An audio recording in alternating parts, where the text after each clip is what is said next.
He's Yes, It's sir. not Yeah. okay. he's online. Uh, Okay. now we are going to start. I'll just introduce you and then hand over to you. Okay, sir. Good afternoon, everybody. Now we are in the last lecture of this webinar series today. We have with us Dr. Amit Kumar Singh from Sharda University. Unfortunately, he is incognito at the moment. He said he will show up after the lecture. Dr. Singh is a PhD from the All India Institute of Medical Sciences, and he has been teaching immunology, genetics, and biotechnology for the past more than 15 years, and one of the most popular teachers. Already, just looking at the preview of his slides, a lot of people have appreciated, and I'm sure this is going to be the most exciting lecture of this series. And it's also one that everybody is keen to know about in this time of COVID pandemic. Uh, I now request Dr. Amit Kumar Singh to deliver lecture on immunity and immunization. Singh साहब आपका है. Yes, sir. Okay, sir.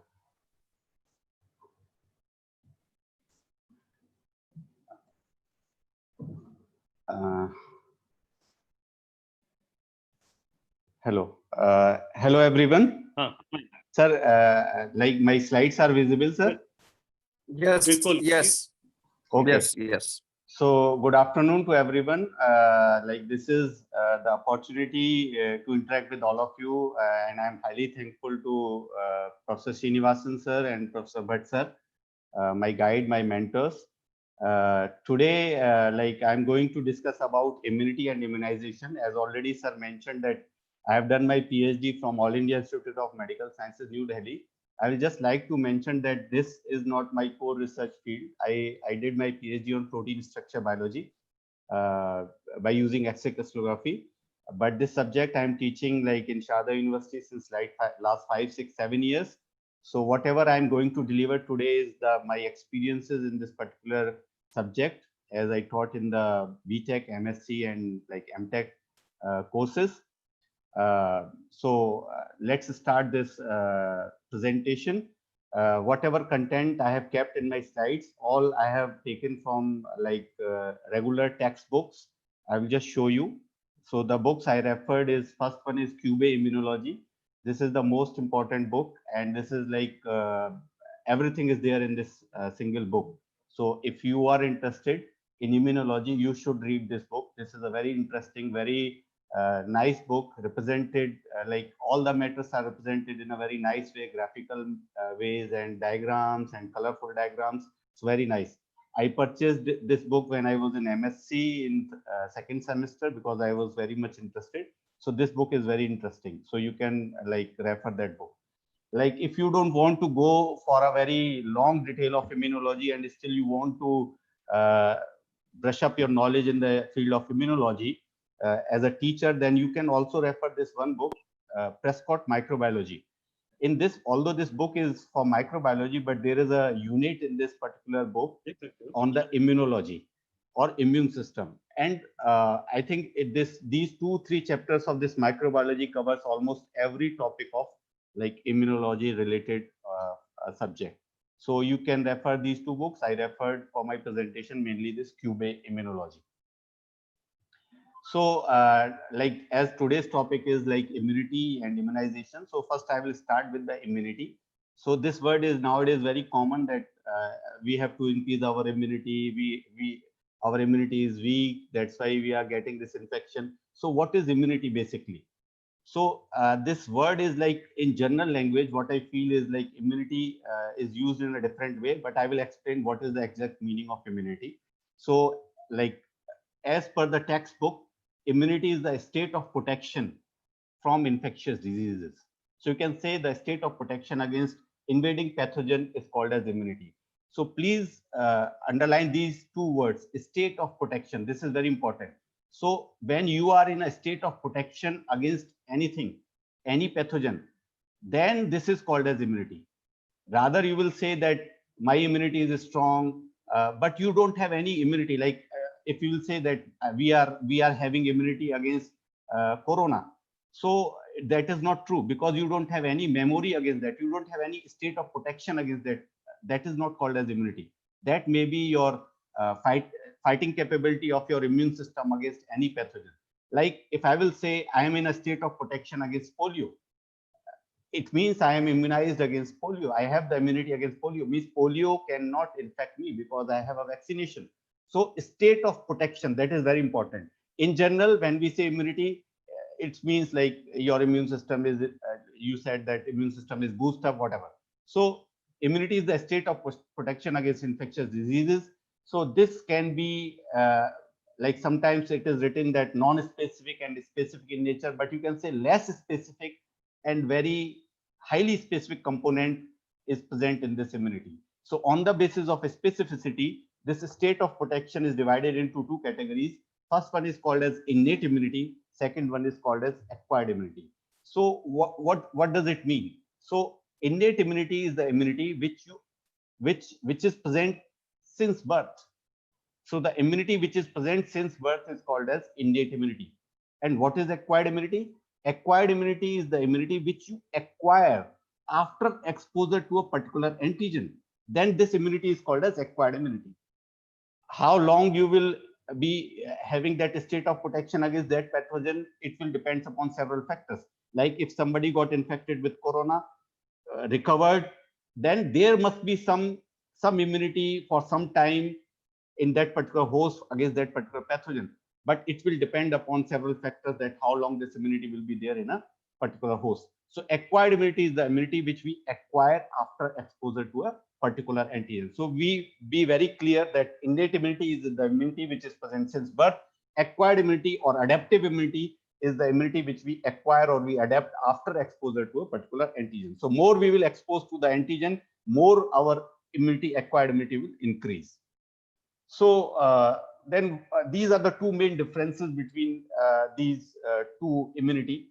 There are several differences, but once I appeared in an interview for PhD exam in AIMS in HLA department, so one professor asked me that question: just differentiate between innate and immunity in two words.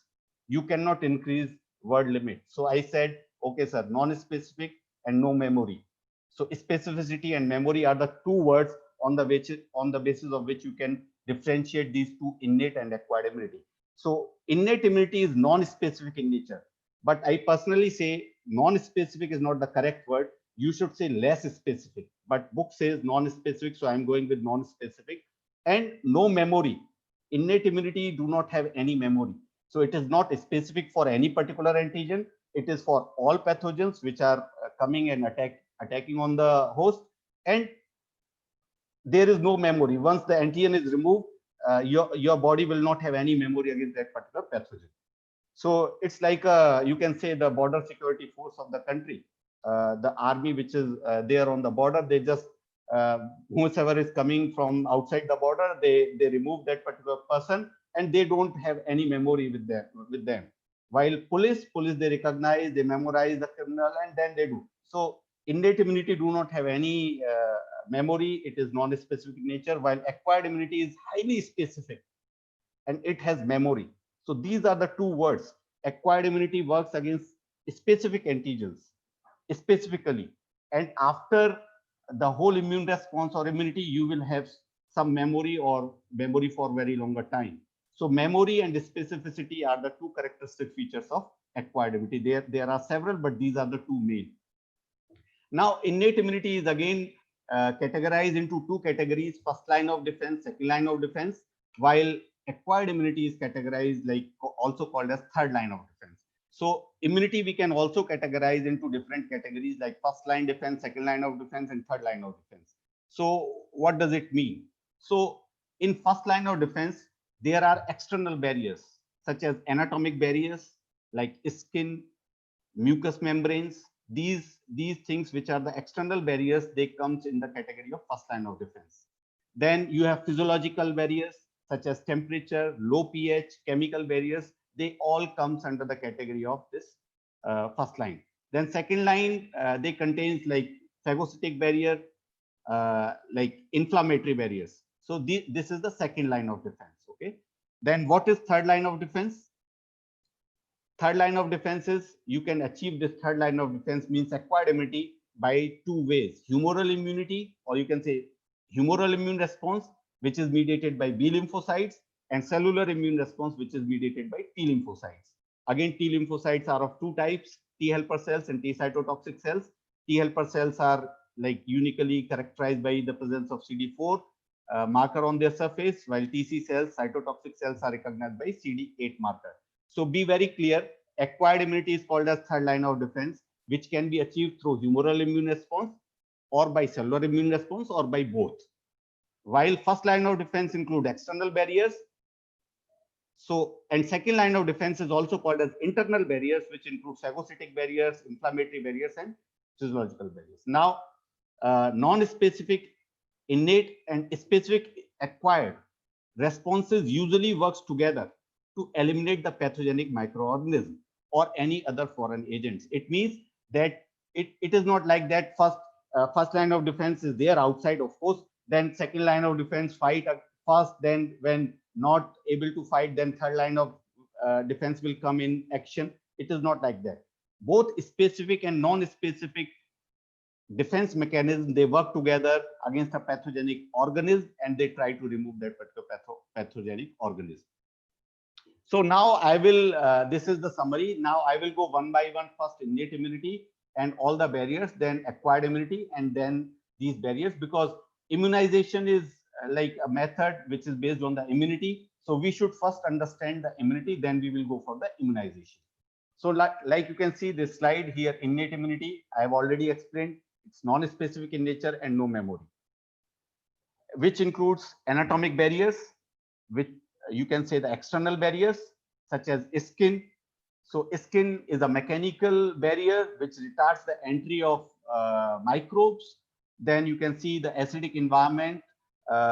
It also retards the growth of the microorganisms. So acidic environment of the skin also retards the growth of microorganisms, while the mechanical barrier will stop the entry of the pathogen. Then you have mucous membranes. These normal flora compete with the microbes for the attachment sites and nutrients. Mucous membrane secretes mucus. Mucus traps the foreign microorganisms and allow the cells of the immune system to interact with that microorganism, and then ultimately the removal of that pathogen will take place. Then cilia are there. Cilia, they propel the microorganisms out of the body. So all these things, they comes under the category of external barriers. Okay. Now, next category of barrier in this innate immunity is the physiological barriers. What are physiological barriers? Then there are inflammatory barriers. Then there are phagocytic barriers. So these physiological barriers, inflammatory barriers, and phagocytic barriers are collectively called as internal barriers. Means they are not the like external, they are present inside. So once the pathogen crosses the external barrier, then these internal barriers comes in the picture and they try to defend against that particular microorganism or pathogen, or you can say the antigen. Now, if I will say that the first one, the external barrier, is called as first line of defense, then this internal barrier is called as second line of defense. There are some books which refers that both these two barriers, they called it as a first line of defense. They don't describe second line of defense. Now I will go one by one all the like internal barriers, because external barrier I have already explained, which includes the skin and these mucous membranes. Now comes to the physiological barriers. Like temperature is one of the physiological barrier. So normal temperature of the body inhibits the growth of some pathogens. However, like fever response inhibits growth of like much more pathogens. So the response against the pathogen, against the bacteria in terms of fever, it inhibits the growth. It will not allow the pathogens to grow with a very rapid pace. So the growth of the pathogens will be slowed down. It will allow our immune system to come and recognize those antigens. So it will retards the growth of the pathogens. Then low pH, again, the acidity of the stomach contents kills most of the ingested microorganisms. So our stomach is acidic in nature. There are several hydrolase enzymes. They are there and they will digest the microorganisms which comes in the stomach. Then we have the chemical barriers in the physiological barrier category, like lysozyme. Several antimicrobial proteins are present in the immune system.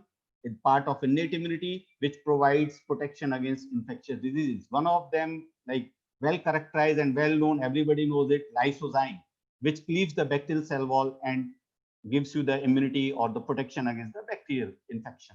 Similarly, we have lactoferrin protein, which is present in milk, saliva, tears, against provide a broad range of defense mechanisms against bacteria, against viruses. Similarly, we have lactoperoxidase also, which is also present in the milk, saliva, tears. It also provides you protection against bacterial infection as well as the viral infections. Then you have interferons.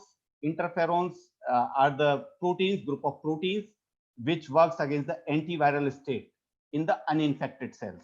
So interferons are the proteins which are the genes are present in some cells. When these cells got infected, they start secreting interferons. These secretory interferon will go to the neighboring cells, bind to the neighboring cells, which are uninfected cells, and create a antiviral state within the neighboring cells, which are infected cells. So viral infection cannot spread in the neighboring cells. Then you have complement system, which lies the pathogens. We are not going into the detail of all these things. So the microorganisms will be like the lysis of the pathogens will be done by the complement mediated lysis. Then you have toll-like receptors recognize the microbial molecules. You have then signal cell to secrete immunostimulatory cytokines. So here in the animation, you can see these are the toll-like receptors present on the cell surface. Bacterial cell will be recognized by these toll-like receptors. Then there will be signaling, and then the cytokines will be released against this particular pathogen. Then you have collectins, like proteins, which are the animal lectins.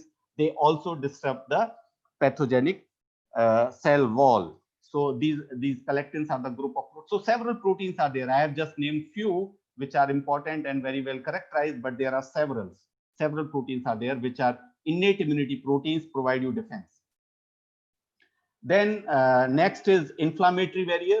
Inflammatory barrier is the response against tissue damage. So whenever there is a tissue damage, so tissue damage caused by a wound, it will like or by invading pathogenic microorganisms, induces a complex sequence of events collectively known as inflammatory immune response. So basically, inflammation is a process against defense against the response against the tissue injury. So whenever there is a tissue injury, the reason may be like any wound or maybe the pathogenic infection, then there will be a response called as inflammatory response, or you can say inflammation. It will protect you against that infection. It will help in removing this particular pathogen and healing of the wound.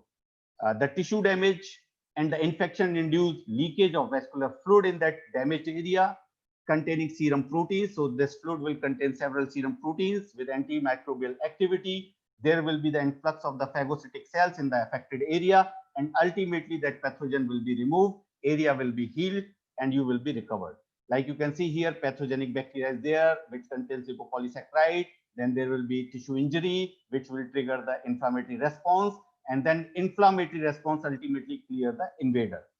There are 5 prime signs of this inflammation, which are mentioned in the textbook. So we should know about that. What are the 5 prime signs of the inflammation? And there are 3 major events of an inflammatory immune response. 5 prime signs includes rubor, tumor, calor, dolor, funculacia. So rubor means redness. So whenever there is a inflammation, there will be redness in that area. Then tumor means swelling. So there will be swelling in that area. Calor, there will be heat in that area. Dolor means you will feel pain, and that area will loses its natural, that particular function, physiological function for the period of that time. So these are the 5 prime signs of the inflammation. They are very well mentioned in the books: rubor, tumor, calor, dolor, and funculacia. Redness, swelling, heat, pain, and loss of function. Then what are the 3 prime signs of events which takes place in the inflammation? First one is the vasodilation. Whenever there is a tissue injury in that area, there will be vasodilation. Then there will be the increased capillary permeability because of the vasodilation. then there will be the influx of phagocytes in that particular area. So these are the three major events which takes place during the inflammation. So you can see in this figure, this is the injured area. This is the infection, bacterial infection is there. Now you can see the capillary dilation takes place. The phagocytic cells along with the fluid will first comes to the margin of the capillaries. Then this is called as margination. Then through diapedesis, they cross the capillary wall and goes to the tissue. And then through positive chemotaxis, the injured tissue will secrete certain cytokines which will attract the phagocytic cells towards the injured area. So with this positive chemotaxis, these phagocytic cells will start moving towards the injured area. At the same time, platelets will also be released, which will start the healing of this injured tissue, and these phagocytic cells will remove this pathogen. The increased fluid concentration, like lots of fluid will come in this area, which will dilute the concentration of the pathogen. So phagocytic cells can have the time to remove that particular pathogen. It will also confine the infection in a particular area. So whenever there is an infection, inflammation is like tissue injury, inflammation is there. It will also confine that particular infection in that particular area. So these are the benefits of the inflammation and how the inflammation helps in removal of the antigen from the site of tissue damage. Then next barrier is like phagocytic barrier. Our immune system is well equipped with several phagocytic cells. The major phagocytic cell in the immune system is macrophage. So I will not go into detail. This diagram is self-explanatory, although I have also included the animation. You can see here the antigen is engulfed by the phagocytic cell. Phagosome is formed. Lysosome will fuse with this, form the phagolysosome, and ultimately the enzymes present in the lysosome will digest this particular pathogen and residual bodies will be removed. So that's how a phagocytic barrier will work in removing the antigen. This is called as phagocytosis. The process is called as phagocytosis. Then there is one more term, opsonization, which is also related with the phagocytosis. So opsonization is actually the enhancement in the phagocytosis. So although phagocytic cells are there, which do the phagocytosis of the invading pathogens through their pseudopodia, but this opsonization with the help of aid of other molecules like antibody molecules or complement proteins, this phagocytic process will be more speedy and the enhancement will take place. So more quickly the phagocytic cells will be able to remove the pathogen or the bacteria, and it will also be little bit specific, because suppose if this is taking place through antibody, then specificity will also come in the picture. So opsonization is the enhancement in the phagocytic process. This is called as opsonization. So phagocytic cells will do this process also, which is a phagocytic barrier. Now this phagocytic barrier will also helps in activating the acquired immunity, because both acquired and innate immunity, they are interlinked also. Now you can see the phagocytic cells has done the ingestion of the pathogen, digested into small fragments.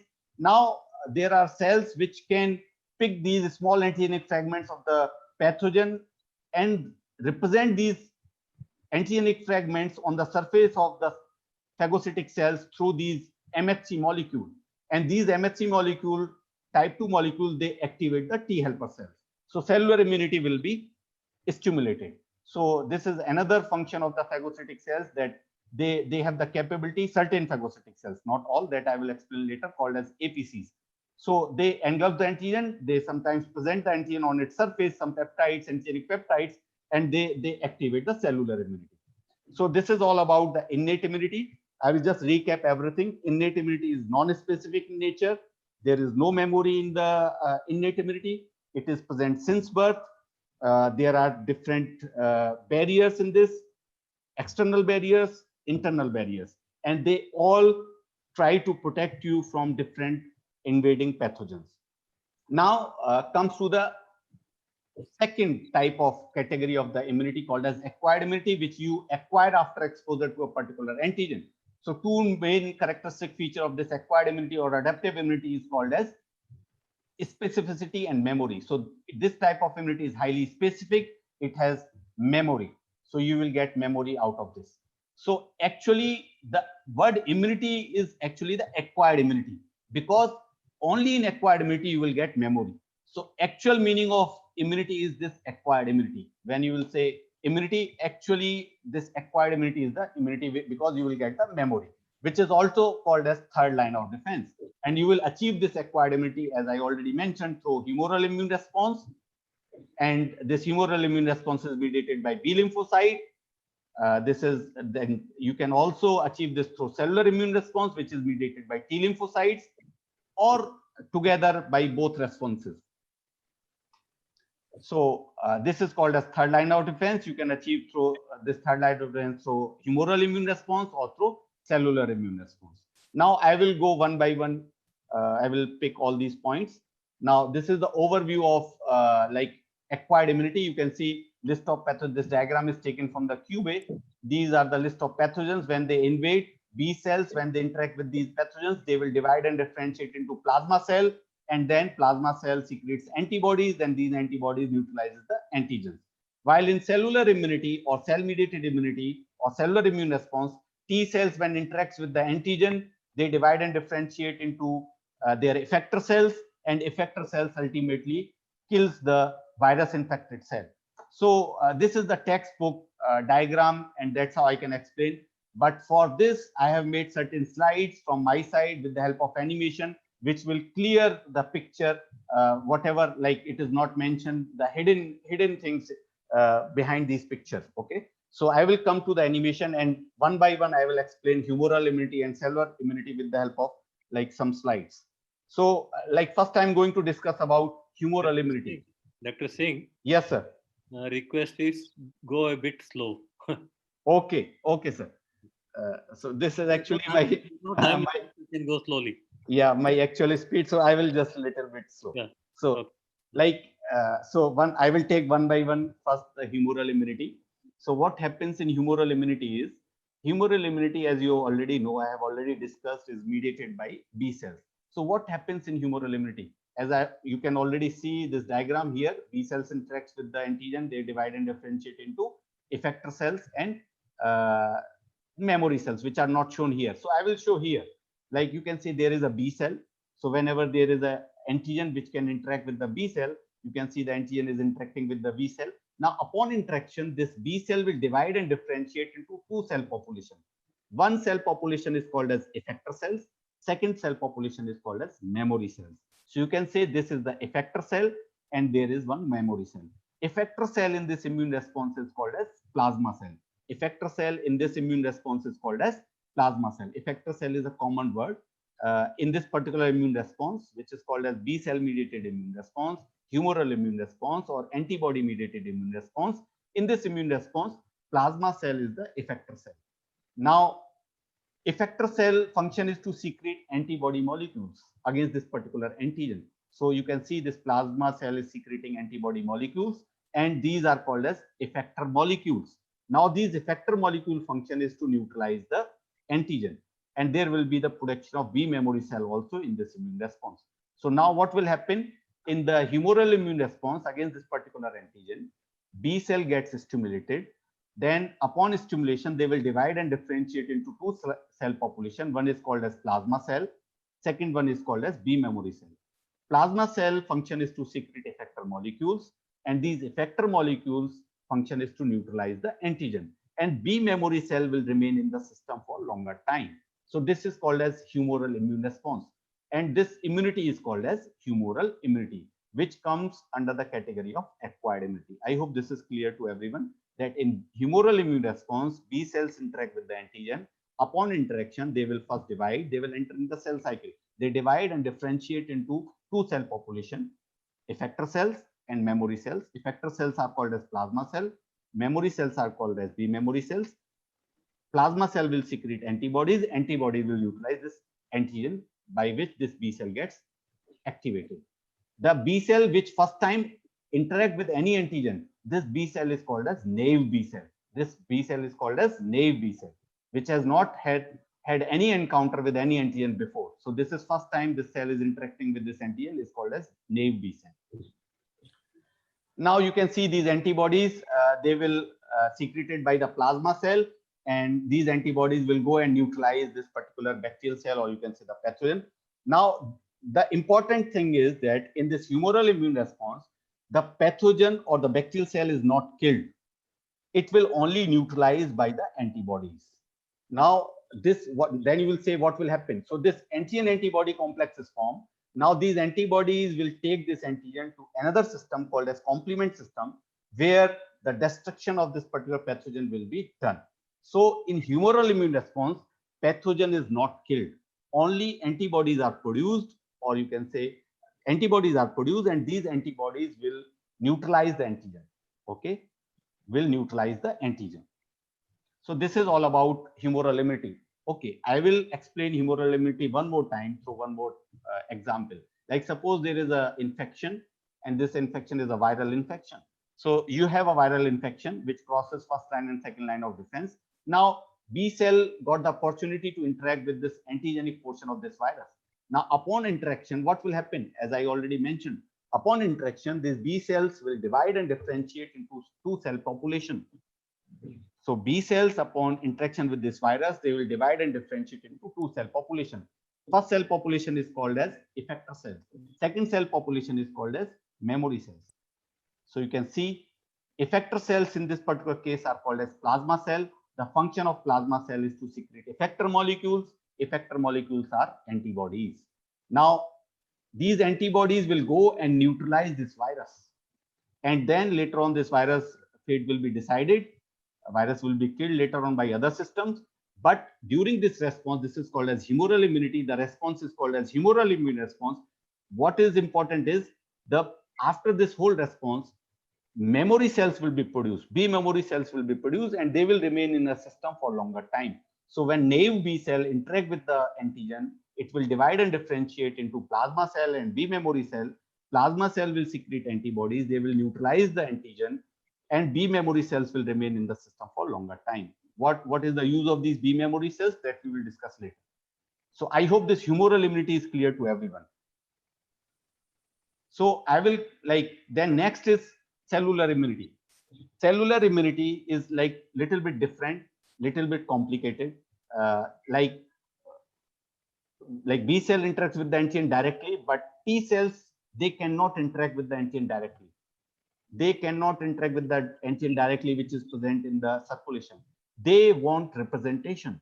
So for T cell to activate the T cells, the host cell has to represent the antigen to the T cells. Then only they will get activated and gives you the cellular immunity. Now, as I already mentioned, T cells are of two types, T helper cells and T cytotoxic cells. Now, first I will talk about T helper cells. So you can see here T helper cells are there in the system. This is a diagram of a cell which is host cell called as antigen presenting cell, which can present the antigen through class 2 MHC molecule as well as class 1 MHC molecule. So now, because T cells cannot interact with the antigen directly, so our host cells should have some mechanism to represent the antigen to T cells. So we have MHC molecules, major histocompatibility complex. These proteins have the capability to represent the antigenic peptides to the T cells, T helper cells and T cytotoxic cells. So on the basis of that, because there are two type of T cells, T helper cells and T cytotoxic cells. So there are two types of major histocompatibility complex, means MHC molecules, MHC1 and MHC2. This is MHC1, this is MHC2. So only APCs, antigen presenting cells, they have the capability to represent this antigen to T helper cells. The antigen which is represented to the T helper cell is called as exogenous antigen. So these APCs, they will engulf the antigen, they will process the antigen, and then present the antigen through these MHC class 2 molecules to T helper cells. T helper cells, with the help of this TCR, T cell receptor, they will interact with this MHC2 molecule with this antigenic peptide, and in this interaction, the cell surface marker, unique cell surface marker present on the T helper cell called as CD4, it will help in this interaction. Once this interaction will establish, there will be signaling, and this T helper cell will divide and differentiate into effector cell. Then effector cell in this immune response is activated T helper cells. Like in B humoral immune response, effector cells was the plasma cell, but here effector cells are activated T helper cells. Now activated T helper cells will secrete cytokines. immunoregulatory proteins. And I will explain in upcoming slide what is the function of these cytokines. So in this T helper cell mediated immune response, what will happen? The infected cell with the exogenous antigen will represent the antigenic peptide through class 2 MHC molecule to the T helper cells. Then T helper cells will recognize these peptides with the help of TCR and CD4 marker. Upon this interaction, they will divide and differentiate into again two cell population. One is called as effector cell, second one is called as memory cell. Effector cell in this particular case are called as activated T helper cells. Now these activated T helper cell function is to secrete effector molecules, which are cytokines, okay, which are immunoregulatory proteins. So T helper memory cells will be there, although it is not shown in this diagram, just for like it is a normal process. Memory cell will always produce, just to make like clear that how these activated T helper cell will work. Now again, in another type of TC cell, what will happen? The virus infected cell means the endogenous antigens, that I will explain what is exogenous antigen, what is endogenous antigen later on. Endogenous antigens will be represented by the host cell through class 1 MHC molecule. You can see this is a class 1 MHC molecule. Again, this is a glycoprotein, which will pick up the antigenic peptide processed by this virus infected cell and represent on the surface of this virus infected cell through this class 1 MHC molecule.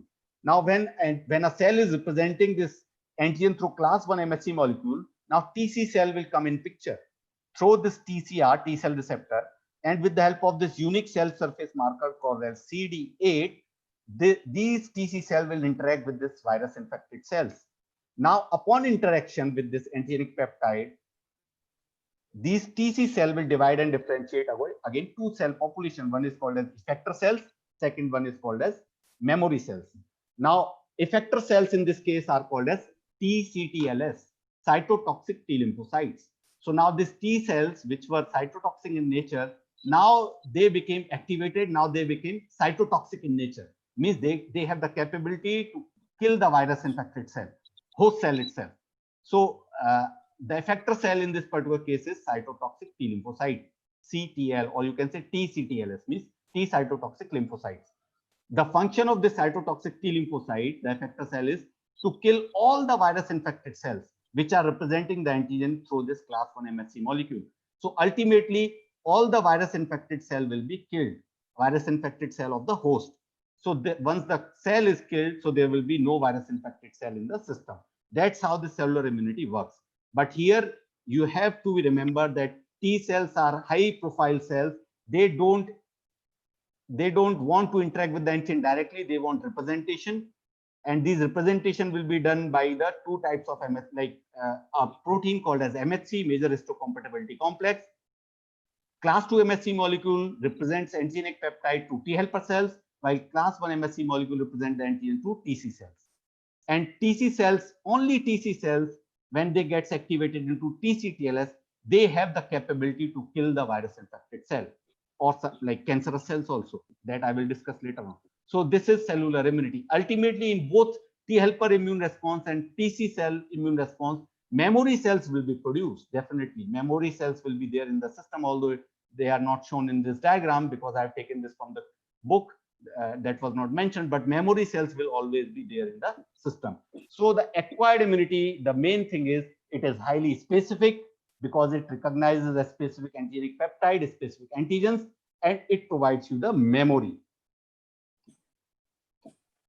Now, still, if it is not clear, let me explain one more time, both, because whole basic behind all immunology and immunity is like both. You have to understand humoral and cellular immunity. If you will understand humoral cellular immunity, everything is based on that. Like I will explain it one more time, humoral immunity. As I already mentioned 3 times, one more time I will explain that in humoral immunity, B cells interact with the antigen directly.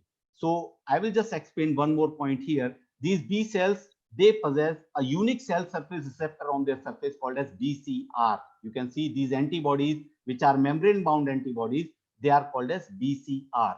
So B cells can interact with the antigens directly. You can see this is the antigen. When B cell comes in contact with the antigen, they interact with the antigen directly. Then they engulf the antigen, because B cells comes under the category of APC, so they have the phagocytic activity. So they will engulf the antigen. Now B cell will digest this antigen into small fragments, and an appropriate antigenic peptide will be picked up by this MHC molecule, class 2 MHC molecule, and will be represented on its surface. Now this B cell, after interacting with the antigen, representing this antigenic peptide on its surface, now it is calling, this B cell is calling the T helper cell to come and interact with this antigenic peptide. So T helper cell will come and interact with this antigenic peptide through this TCR. So this is MHC2 molecule, this is TCR, and yes, there will be CD4 cell surface marker on its surface of the T helper. It will help in the interaction. Now, what will happen? After this interaction, this T helper cell will get activated and gets converted into activated T helper cell. Now, activated T helper cell will secrete cytokines, as I already mentioned. So you can see the cytokines will be secreted. These cytokines will go and bind to the cytokine receptors present on the B cells. Now, this cytokine is binding with the cytokine receptor present on the B cell. Now, there will be cell signaling. Now, this B cell will get the signal to divide and differentiate into two cell population, plasma cell and B memory cell. So I will show that it will divide and differentiate into plasma cell. Now, plasma cell is just the, you can say, the modified cell of the B cell. It has the capability to secrete lots of antibodies against this particular antigenic peptide. So particular antigen. Now the plasma cell will start secreting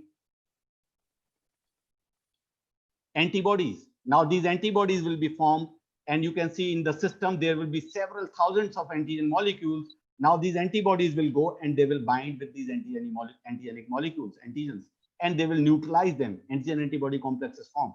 The fate of this antigen will be decided by different way, but right now you can say that the antigen is neutralized by these antibodies.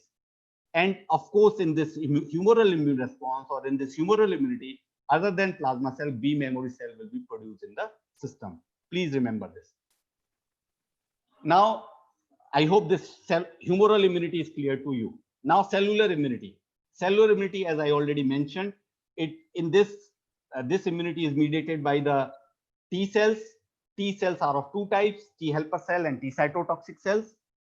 T cells cannot interact with the antigen directly, so they want representation. So how this will happen, that I will explain.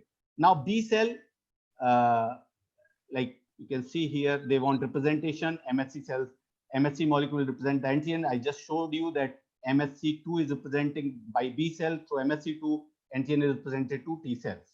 Now suppose this is any cell of the host, okay, and this is the protein, antigenic protein. Now what will happen? The antigen will be processed into small fragments first by this host cell. So you can see the small antigenic peptides are formed. Now this host cell should be nucleated. One thing, you cannot include RBCs in this. So all nucleated cells of the host, they have the capability to produce class 1 MHC molecule. Now once antigen is converted into small fragments, the class 1 MHC molecule will pick up this appropriate antigenic fragment and represent on its surface. You can see here. Now this is the host cell which is infected with this endogenous antigen. The host cell has processed the antigen into small fragment. Now this host cell, infected cell, is representing this appropriate fragment on its surface. Now what this host cell is demanding is, this cell is demanding to TC cell and come and interact. Now TC cell with CD8 cell surface receptor interact with this through TCR. Now once this interaction will take place, this TC cell will start divide and differentiate into two cell population: cytotoxic T lymphocytes and TC memory cells. So you can see upon interaction, this will get activated, and now this is called as TCTLS, cytotoxic T lymphocyte. Now this is cytotoxic in nature. Now it will start secreting cytotoxins. These cytotoxins will go and bind to the host cell, and ultimately they will go inside and they will do the cytotoxic activity. And also this activated T helper cell also secrete fast ligand. Fast ligand will go and bind to the fast receptor of the host cell, and ultimately the cell death will take place. The virus infected cell or endogenous antigen infected cell will be removed from the system. That's how you will get the cellular immunity. Now, how T helper cell gets activated and what they do. Now like again, you can see this is the B cell, antigen is there, antigen will be engulfed by the B cell, processed into small fragments. Appropriate fragment will be picked by class 2 MHC molecule because this is exogenous antigen. Now it will be represented on the surface of this B lymphocyte. Now, because MHC2 is representing this exogenous antigenic peptide on its surface, now T cells, T helper cells, and remember T helper 2 cells, they will come and interact with this through TCR. Now, upon interaction, this will get converted into activated T helper cell. Activated T helper cell will secrete different cytokines like interleukin 5, 6, 10, interleukin 4. Now, they will go and bind to the B cells. Now, B cell will get converted to plasma cell, and then it will give you the humoral immunity. This is one way. So now this is the overall like view of humoral and cellular immunity. You can see here, these are the pathogens above on the top of the slide. Once this pathogen enters inside the host, then this antigen is of two types, endogenous antigen or exogenous antigen. Now I will explain what is endogenous antigen, what is exogenous antigen. When antigenic peptide is synthesized, means transcribed and translated by the host cell itself and processed by the host cell itself, then this particular antigen is called as endogenous antigen. If antigen is present in the circulatory system and engulfed by the phagocytic cell from outside and digested into small fragment, and antigenic peptide will be produced, then this antigen is called as exogenous antigen, because the antigenic peptide, which is antigenic in nature, is not produced by the host cell through transcription and translation. That's why this is called as exogenous antigen. Endogenous antigens will be represented by class 1 MHC molecule, while exogenous antigen will be represented by class 2 MHC molecule by APCs, antigen presenting cells. So antigen presenting cells are of three types: macrophage cells, B cells, and dendritic cells. Only these three cells have the capability or have the genes to produce class 2 MHC molecule. So once these antigens will be presented by class 1 and class 2 MHC molecule, they will activate cellular immunity. Means they will this portion will activate T helper cells. T helper cell gets converted to activated T helper cell. Activated T helper cell will secrete cytokines. Similarly here, when TC cell gets activated, TC cell will divide and differentiate into TCTLS, and TCTLS will start the cell cytotoxic activity and will kill the virus infected cells. Now these cytokines will be required. These are the immunoregulator. When B cell will divide and differentiate into T cell will divide and differentiate into TCTLS, then these cytokines are required. So these cytokines will help in maturation of TC cell into TCTLS. Similarly, in humoral immunity, when B cells interact with the antigen, they will divide and differentiate into plasma cell, and plasma cell will secrete antibody, which will ultimately neutralize the pathogen. And again, for the maturation of B cell to plasma cell, you need these cytokines which are secreted by the T helper cells. So the function of this activated T helper cell is to secrete lots of cytokines. This is T helper cells are the major cells in the immune system which are responsible for the secretion of cytokines, group of proteins which works as a immunoregulator. And these cytokines will help in maturation of B cell to plasma cell and TC cell to TCTLS. And that's how this acquired immunity will be achieved by these two immune responses. The upper one is called as cellular immune response. The lower one is called as humoral immune response. Now, I hope this humoral immunity and cellular immunity and humoral immune response and cellular immune response is clear. So immunity is broadly divided into two categories: innate immunity, acquired immunity. Innate immunity, non-specific, present since birth, no memory. Acquired immunity is the immunity which we acquire after exposure to a particular antigen. It is specific in nature. It also possesses memory. Acquired innate immunity you will achieve through different barriers, external barriers, internal barriers. Acquired immunity you can achieve through two responses called as humoral immune response and cellular immune response. When you achieve immunity through humoral immune response is called as humoral immunity. When you achieve immunity through cellular immune response is called as cellular immunity. And everything is interlinked because humoral immunity is dependent upon ultimately on T cells, so cellular immunity. So that's why they are interlinked also.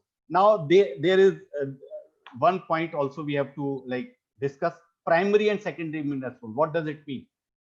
These two terms are like based on like immune responses are of two types upon the exposure, number of exposure of the antigen.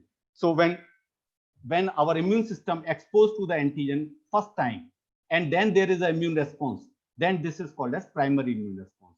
When same antigen second and subsequent time entered within the same host, then the immune response is called as secondary immune response. So this concept should be clear. Primary immune response is the response when the antigen enters first time, and our immune body will that immune response can be of cellular or it can be humoral. But when immune response will be there, that immune response will be called as primary immune response, because this is first time. When the same antigen enters second time or subsequently, then immune response will be the secondary immune response. Then what is the difference on at cell level? So you can see here the primary immune response when antigen enter first time, the naive cells, naive B cells and T cells interact with the antigen, and then when you will get the immune response, this is called as primary immune response. After primary immune response, through humoral or cellular, I already mentioned that memory cells will be produced. Suppose here we are explaining this diagram with the help of B cell. So you can see this antigen is exposed first time, B cell gets activated. Now B cell will give you the humoral immunity through humoral immune response. So this is primary immune response. So plasma cell will be produced, it will secrete antibody, and B memory cells will be there in the system for longer time. Now suppose after some time, same host get exposed to two antigen, antigen X and antigen Y. Antigen X is the same antigen which already exposed to first time. Antigen Y is first time. So what will happen to this host this time? Now against antigen X, there will be secondary immune response. And secondary immune response will be given by the memory cells, not by the naive B cells. So secondary immune response mediated by the memory cells which are there in the system. So this is very quick. It will take less time and very strong, and lots of antibodies will be produced as compared to the primary immune response. So in the second exposure, memory B cells interact with the antigen X and they will give you the secondary immune response. And again, memory cell will be produced. Subsequently, every time we will say the secondary immune response. While antigen Y, because this is first time exposing to this host, there will be the primary immune response. And then again, memory cell will be produced. And when this Y antigen will come second time, then there will be secondary immune response. So primary immune response takes 10 to 14 days, while secondary immune response takes 2 to 3 days. Reaction time to first exposure to antigen, reaction to second. So primary immune response is the reaction to antigen first time, and second and subsequent time is called a secondary immune response. Now in primary immune response, naive B cells interact with the antigen, while in secondary and subsequent time, the memory cells will interact with the antigen. Primary immune response results into the lower antibody concentration, while secondary immune response results into the higher antibody concentration. So I hope this primary and secondary immune response business is clear to you. Primary immune response is the immune response when our immune system interact with any antigen first time. When the same antigen comes second time or subsequently, our memory cells which are there in the immune system, they will interact with the antigen and we will get the secondary immune response. And that is the concept behind vaccination, that I will come later.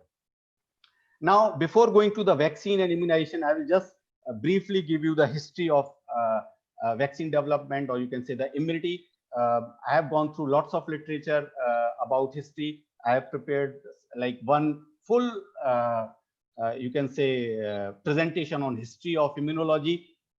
It's a very long presentation. I have taken some pictures from there just to give you the brief. So you can see here, the history of vaccine and vaccination is related with smallpox.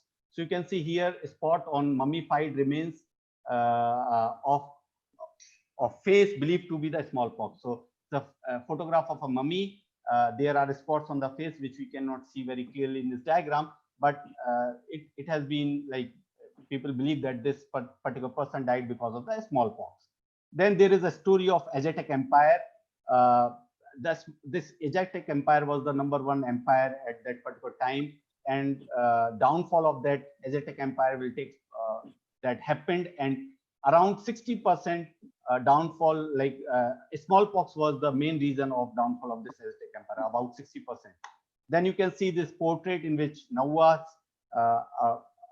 you can say a race, like a particular community in the conquest era suffering from some disease. You can see the spots on the patient and somebody is taking care of that patient, supposed to be suffering from smallpox.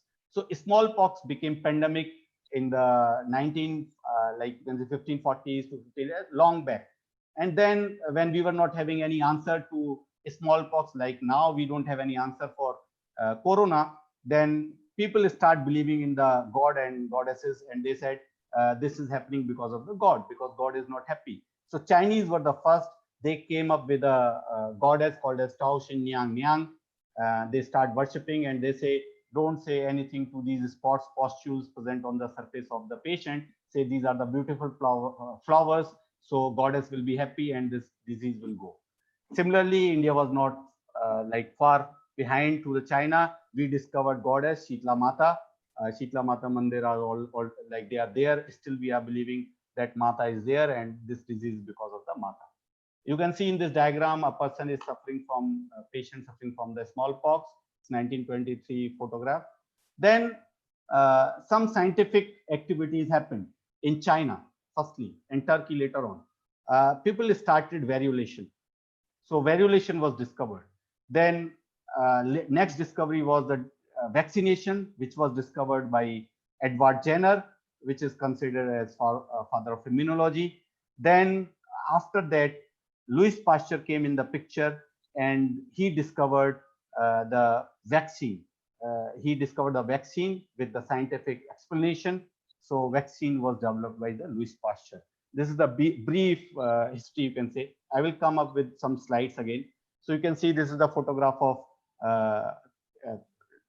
Kitaseto, Professor Kitaseto, working in the Robert Koch's laboratory for some work. He was involved in very important development in the field of immunology. Along with Professor Behring, they discovered humoral immunity. So first time they discovered the presence of humoral immunity, and for that they got the Nobel Prize in 1901. Then we thought that initially we thought that serum components, anti-serum is responsible for immunity. Then later on, Elvin Kabat, he discovered that within the serum, anti-serum, there are gamma globulins which are responsible for immunity, providing immunity. These gamma globulins, now we called it as an immunoglobulin.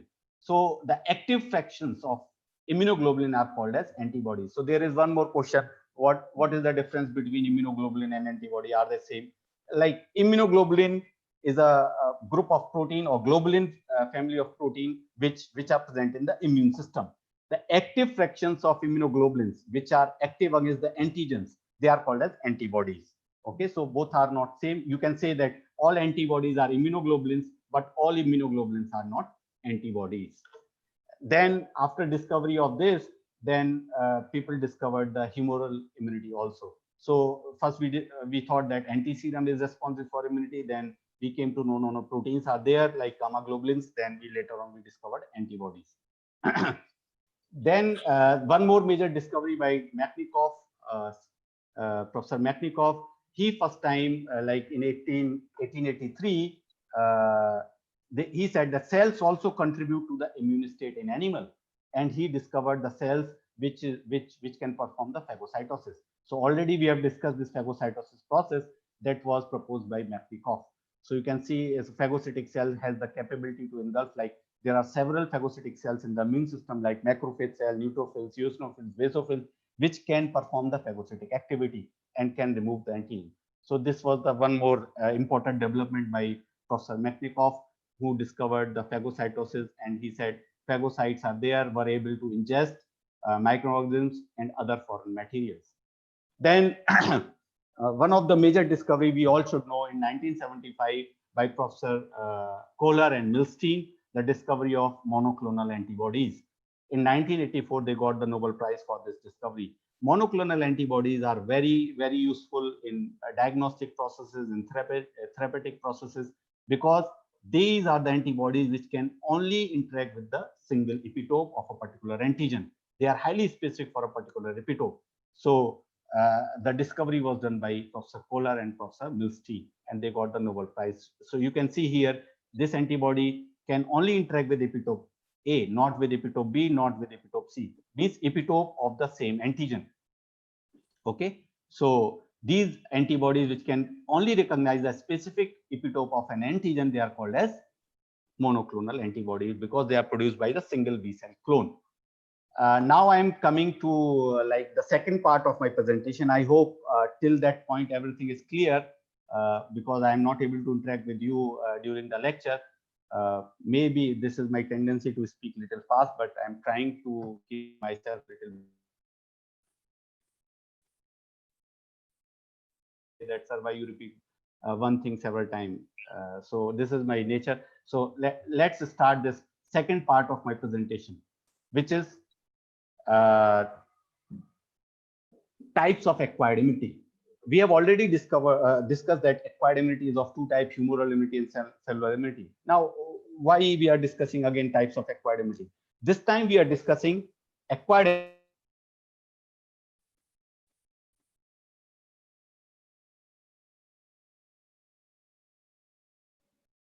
Singh sir, you are not audible. Hello. Hello.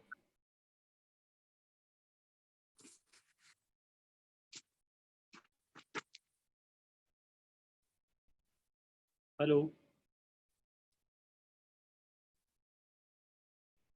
Singh sir, you have lost contact. Contact रखें, will reconnect. मैं करता हूँ.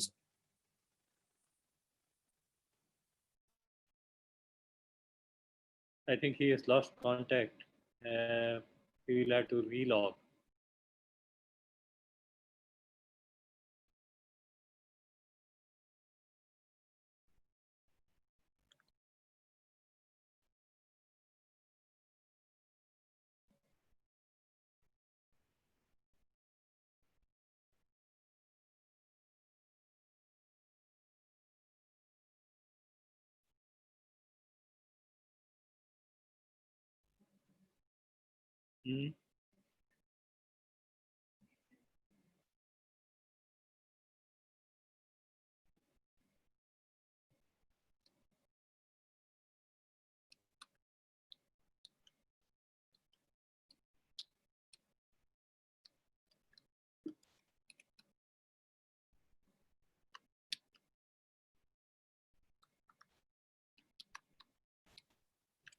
So he is rejoining.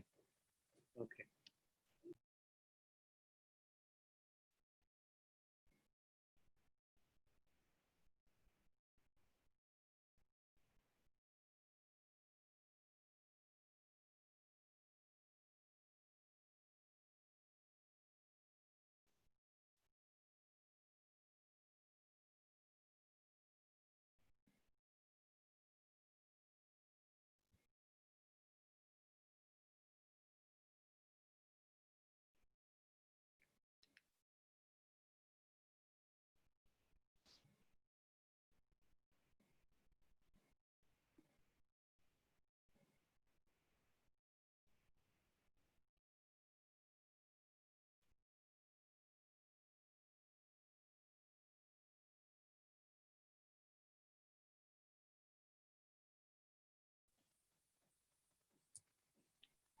Please wait.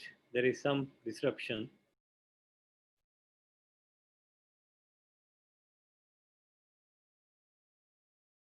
All participants, please wait.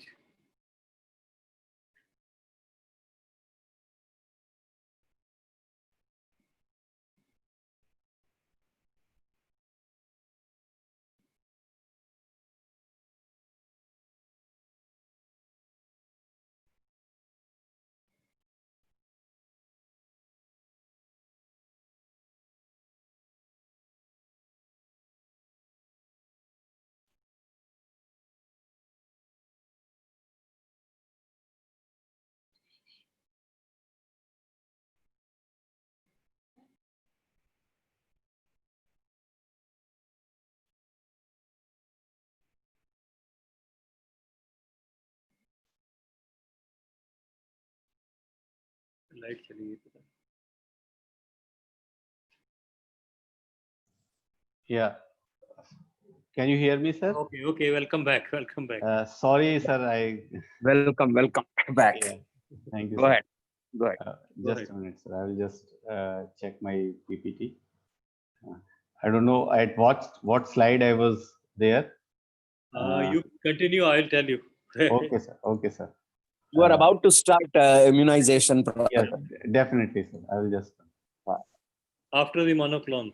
Yeah. I hope this Yeah. was the slide. Okay. This was the slide.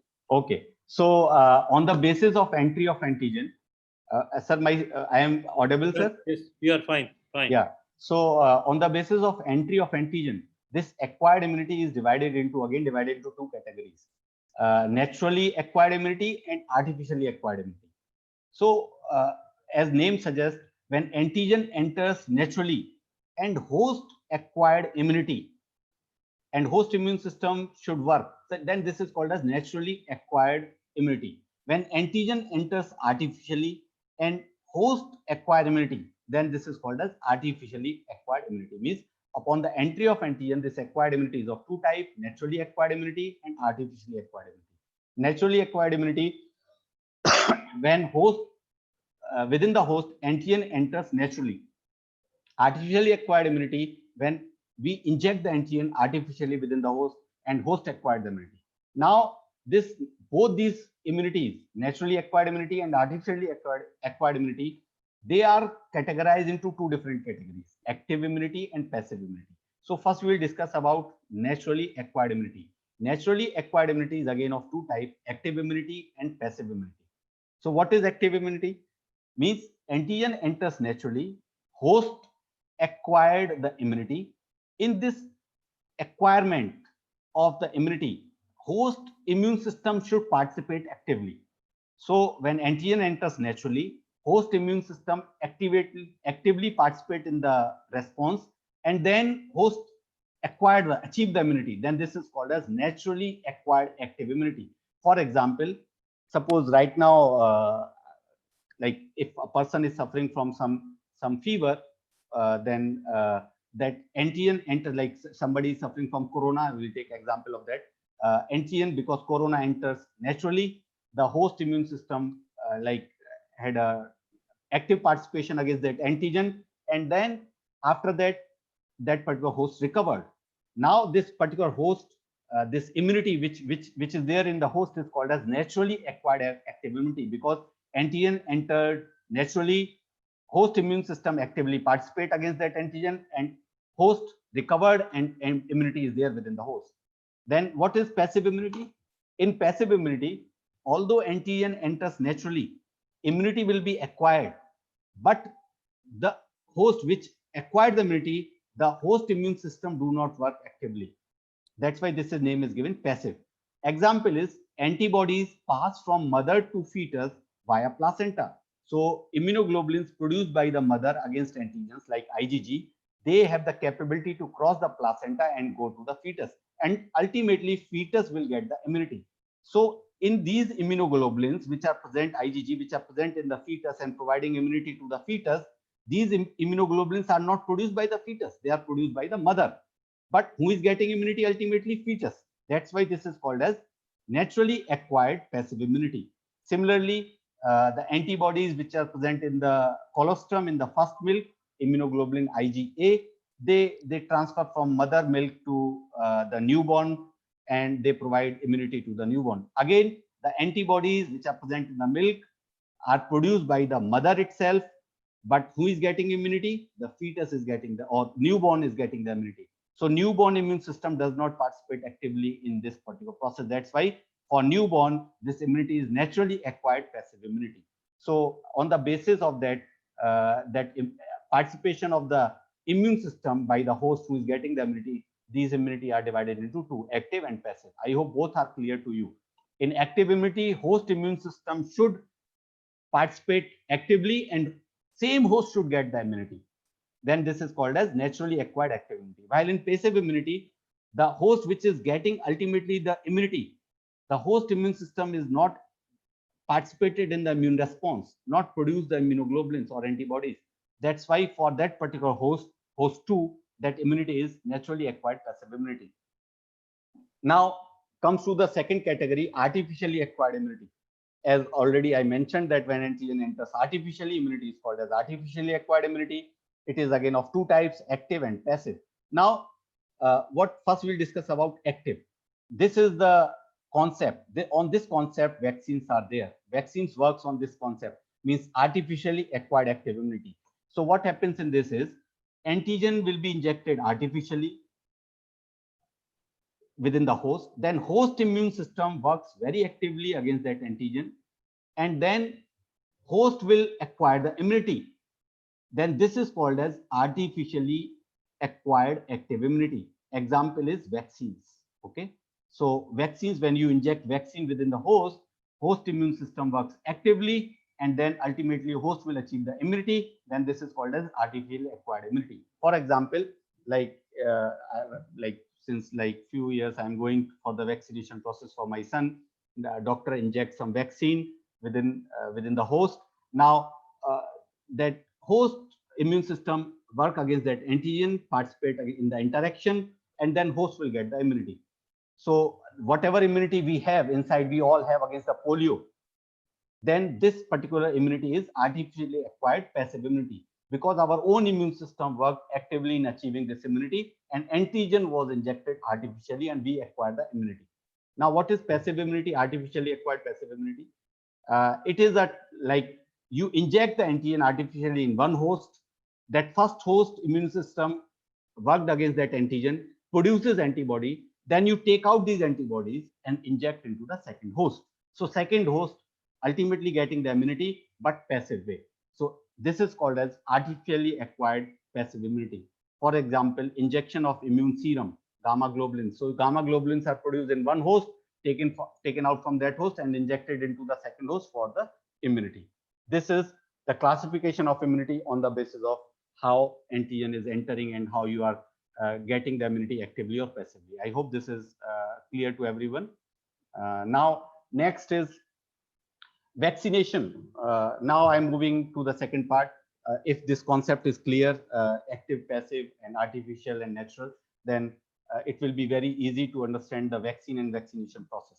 So since vaccination was developed first before like vaccine by the Edward Jenner, so vaccination is a method of giving antigen to the host in order to stimulate the immune response via active immunization. So now you know what is active immunization, in which host immune system should participate actively.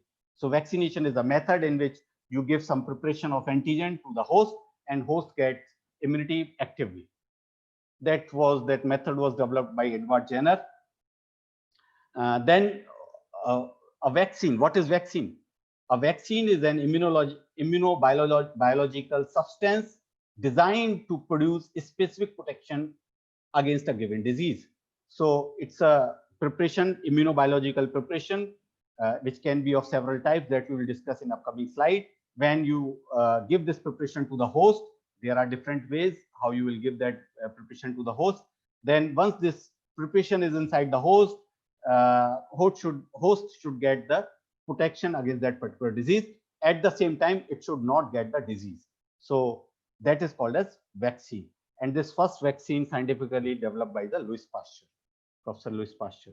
So a vaccine should be antigenic or immunogenic. You can say antigenic, immunogenic, but it should not be pathogenic. So vaccine preparation, you should make sure it should be antigenic or immunogenic, but at the same time, it should not be pathogenic. It should not cause disease. This is the basic bottom line when you are making any vaccine. It should not be pathogenic. At the same time, it should retain its antigenicity. It should retain its immunogenicity. Mainly, you can say it should retain its immunogenicity. Now, if this is clear, then vaccination and vaccine, then we will move into the types of vaccines. There are various types of vaccines available in the literature. I will go through the types which are mainly mentioned in the textbooks. For more details, you can go through the QBE. Lots of details are given. So types of vaccines which are like mainly described in the textbooks like QBE and other books. These are the ones. The first category is the live vaccine. Second category is attenuated live vaccine. Third one is inactivated, or you can say killed vaccine. Fourth one is toxoid vaccines. Fifth one, polysaccharide or polypeptide, or you can say cellular fraction vaccines. then you have surface antigen or recombinant vaccines, and then you have DNA vaccines. I have not included the stories. They very interesting stories are there behind vaccination, development of vaccination by Edward Jenner, and the discovery of vaccine. There is a very interesting story by the Louis Pasteur. The discovery of vaccine happened by chance, serendipity, because he was not trying to develop the vaccine, but ultimately end up with the development of vaccine, the concept of vaccine. Then later on, he developed first vaccine scientifically against rabies. Similarly, Edward Jenner, first time he observed a disease like smallpox spreading in his area, and he was a doctor, and he observed that milkmaids who were infected with the cowpox virus do not infected, not having this smallpox disease. So what he did is he took some scraps from the patients, mild infection suffering from the cowpox virus, and inoculated the healthy people, and later on inoculated them with the smallpox virus. And he found once you inoculate the person with cowpox virus, the host will get immunity against the smallpox virus. That is called as cross immunity. So very interesting story was there. He was awarded for that discovery also. Later on, when Louis Pasteur discovered the concept of vaccine, then he described why, but he was not clear about the principle. Edward Jenner was not clear about the principle of vaccine. Okay, that I am not included. It's very interesting, 4-5 slides. Now, types of vaccine I've already discussed. Now I will go one by one each and every type of vaccine. Slowly and slowly I will try, and we'll discuss the concept behind that vaccine. Okay, so before I'm going to the type of vaccine, what is the effect of vaccine? When no one is immunized, disease is spread very freely. So in a population, if there is no one which is immunized by the vaccine, then disease is spread very quickly, very quickly. You can see the spread of coronavirus pandemic. So this is the one thing. Now, if only some people get vaccinated, if you will vaccinate some people, then what will happen? The disease can still spread through the population, because only few people were vaccinated, others were not, so they will spread the disease. So now when enough people get vaccinated, then what will be the result? When enough people you have vaccinated, then you can contain the spread of that particular disease, but you cannot eradicate. So when enough people are vaccinated, then you can contain that particular disease or the infection. It will not spread very quickly. Then how you will eradicate? For eradication, you have to immunize, you have to give vaccination to each and every individual. Then only you will be able to eradicate particular disease through vaccine. Now, how vaccine works, that is very important. Already I have explained so many things, but again, according to my nature, I will explain one more time how vaccine works. What is the principle behind vaccine? On what basis vaccines are there? So I already mentioned there are only two immune responses through which you will get acquired immunity. Acquired immunity is actually the immunity because it provides you the memory. Okay, so only two responses are there through which you can get the acquired immunity. What are these two responses? Humoral immune response and cellular immune response. In both immune responses, the beauty of these immune responses is they produces memory cells. So if you have the memory cells against any pathogen in your system, then when this pathogen will come next time, then secondary immune response will take place, and then this pathogen will not be able to cause disease. So that is the principle behind this. So you can see in this particular slide, there is a naive B cell. Naive B cell first time interacting with this antigen. Now what will happen? I already mentioned, upon interaction, it will divide and differentiate into plasma cell. Plasma cell, it will proliferate and divide and differentiate into plasma cell.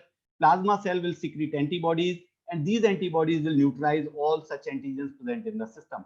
But at the same time, B memory cells will be produced. Lots of B memory cells will be produced by this particular antigen, okay, in this humoral immune response.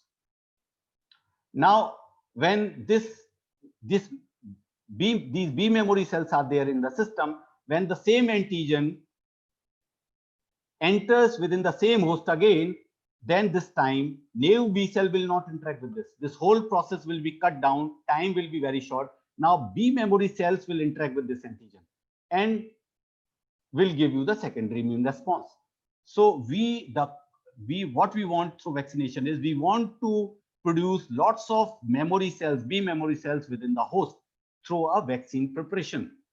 But at the same time, the vaccine should not cause disease. Otherwise, there is no point.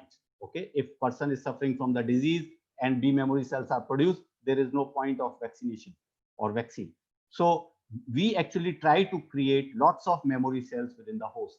Now you can see here the APC antigen presenting cell, which can be macrophage, B cell, or dendritic cell, representing this antigen to T cells. Just to show you the concept, T cell will proliferate, differentiate into activated T helper cell, will secrete cytokines. Then T helper memory cells will produce, and then these T helper memory cells will be there in the system in order to provide you secondary immune response for future if this antigen will come again.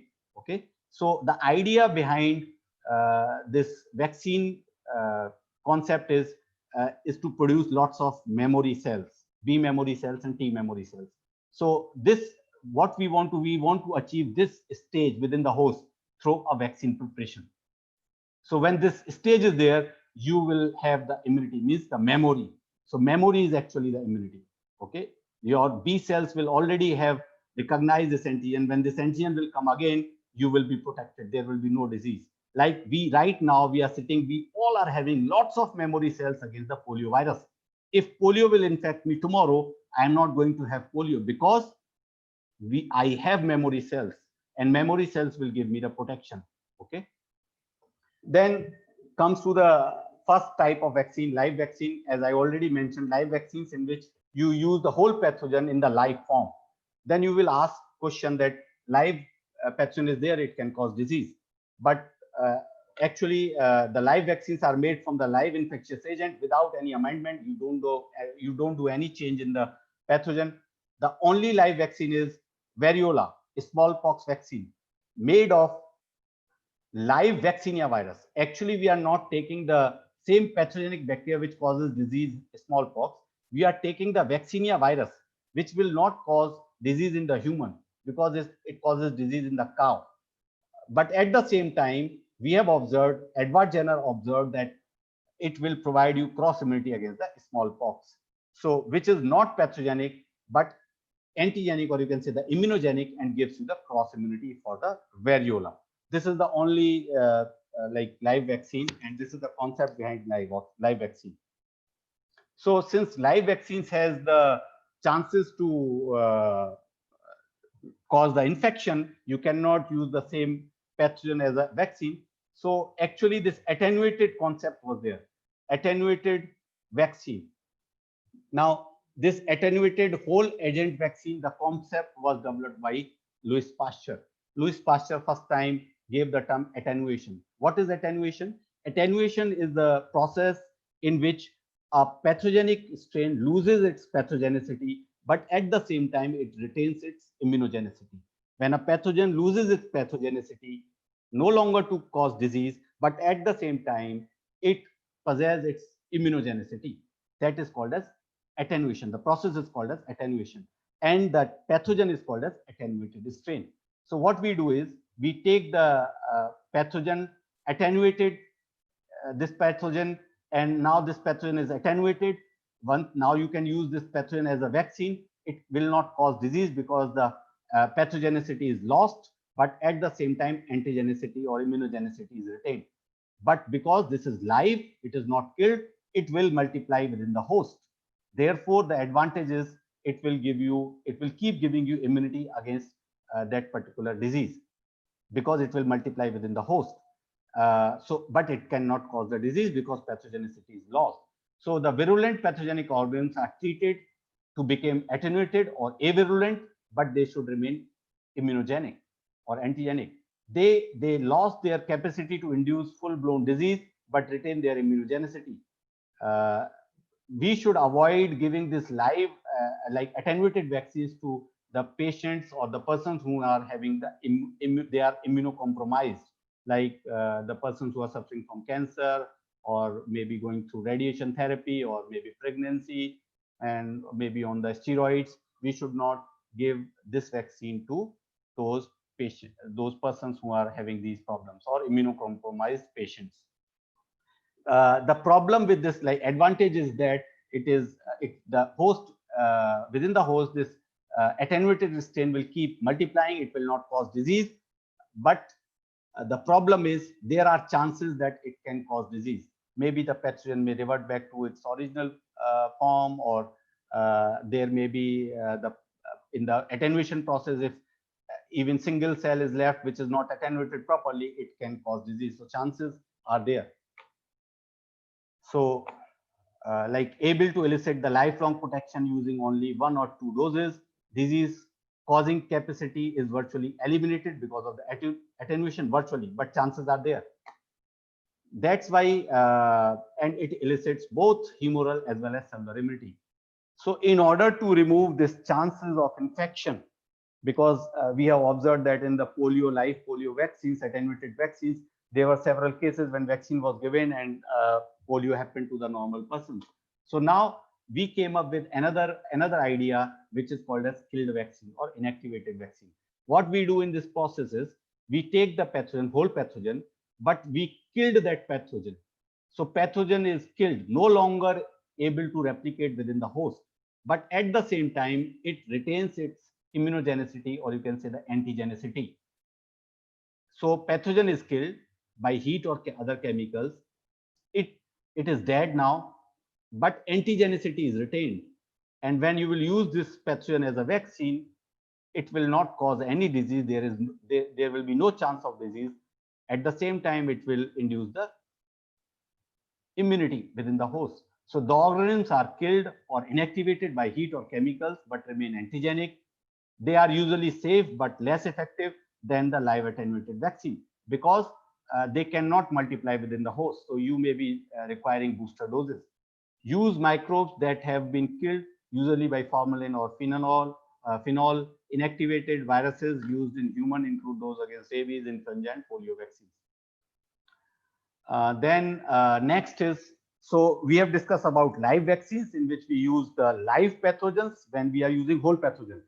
But we don't use the same pathogen, we use some other pathogen which cannot cause disease, but it will provide you the cross immunity. Like cowpox virus is given to the patients in order to give the immunity against the smallpox virus, variola virus. Okay. Now, then we discuss about attenuated immunity, which was discovered by Louis Pasteur, in which we attenuate the strain in such a way that it loses its pathogenicity but retains its immunogenicity. Such a strain is called as attenuated strain, and such vaccine is called as attenuated vaccine. Chances of infection, or you can say the disease, is there in this attenuated vaccine. That's why we came up with another concept called as inactivated vaccines. Inactivated vaccines, what we do is we kill the pathogen in such a way that it is killed, but it should retain its immunogenicity. So chances of disease will not be there, but at the same time, the effect will be less. Okay. Now, there are some disease where the cause is because of the toxins. So we also prepared the vaccines which are called as toxoid vaccines. So toxoid vaccines, what are toxoid vaccines? The classical example is vaccine against the tetanus, Clostridium tetani. So tetanus toxoid vaccine. So toxin. So this tetanus is caused by the toxin secreted by the Clostridium tetani. So this toxin protein, this contains a toxic moiety and several antigenic peptides, which can elicit the immune response. Now, what we do is we remove the toxin moiety from the toxin by doing some modification in such a way that it loses its toxic moiety but retains its antigenic determinants on its surface by chemical or temperature modification. So once toxin moiety is removed from the toxin and antigenic determinants or epitopes will be retained, then this toxin is called as toxoid. This toxin is called as toxoid. So this toxoid actually is a toxin, but it do not have toxic moiety attached with this. This toxin is now called as a toxoid. Now you can use this toxoid as a vaccine. So it will not cause the disease, but at the same time, when you will inject this toxoid within the host, these antigenic epitopes will activate lots of B cell and T cell and memory cells will be produced within the host, and you will be having lots of memory against this toxin. Okay, that's how these toxoid vaccines works. So I hope this concept is clear. Toxoid vaccines. Now next is surface antigen vaccine. As the name represent, in this we don't use the whole pathogen, we just use the some surface antigens, like it will go by case. So we found some antigens, some pathogens whose surface antigens are more than enough to stimulate the immune response within the host. Like classic example is hepatitis B surface antigen. So hepatitis B surface antigen is more than enough to stimulate the immune response within the host, so whole pathogen is not required. So what initially we did is we isolated the hepatitis B surface antigen, purified it and injected into the host as a vaccine. Now, because of the recombinant DNA cloning and expression, now what we do is we take the gene for that surface antigen from the pathogen, and then we clone it into the yeast and express the protein, and then lots of hepatitis surface antigen protein is produced through cloning and expression. Then you can use this expressed protein as a vaccine in order to stimulate the immune response within the host. So I hope this surface antigen vaccine is clear. Toxoid vaccine is clear to you. If any doubt, I will take later. Now, this is the last concept, like DNA vaccine. Okay, DNA vaccines. This is the another type of vaccine in which, like till now, what we were using is either we were using the whole pathogen. It may be in the live form, it may be in the attenuated form, it may be in the killed form. Then after that, we use toxins for some cases, not the pathogen. Then we use certain surface antigens, like hepatitis B surface antigen, in order to stimulate the immune response within the host for vaccine preparation. There is one more I have not included the slide, is like that what I called is conjugate vaccine, or that is there. If I will go back quickly.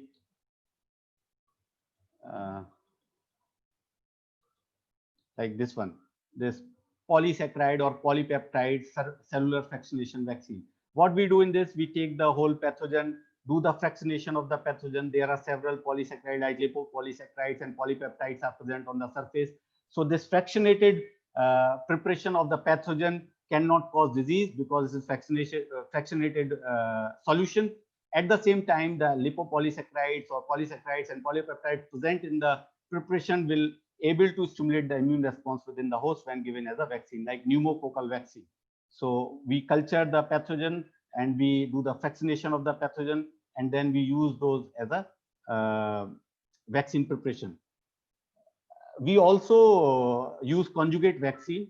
There are several, other than protein, there are several other molecules which are used as a vaccine, like lipopolysaccharides, but their ability to stimulate the immune response is less. So what we do is we conjugate them with the protein.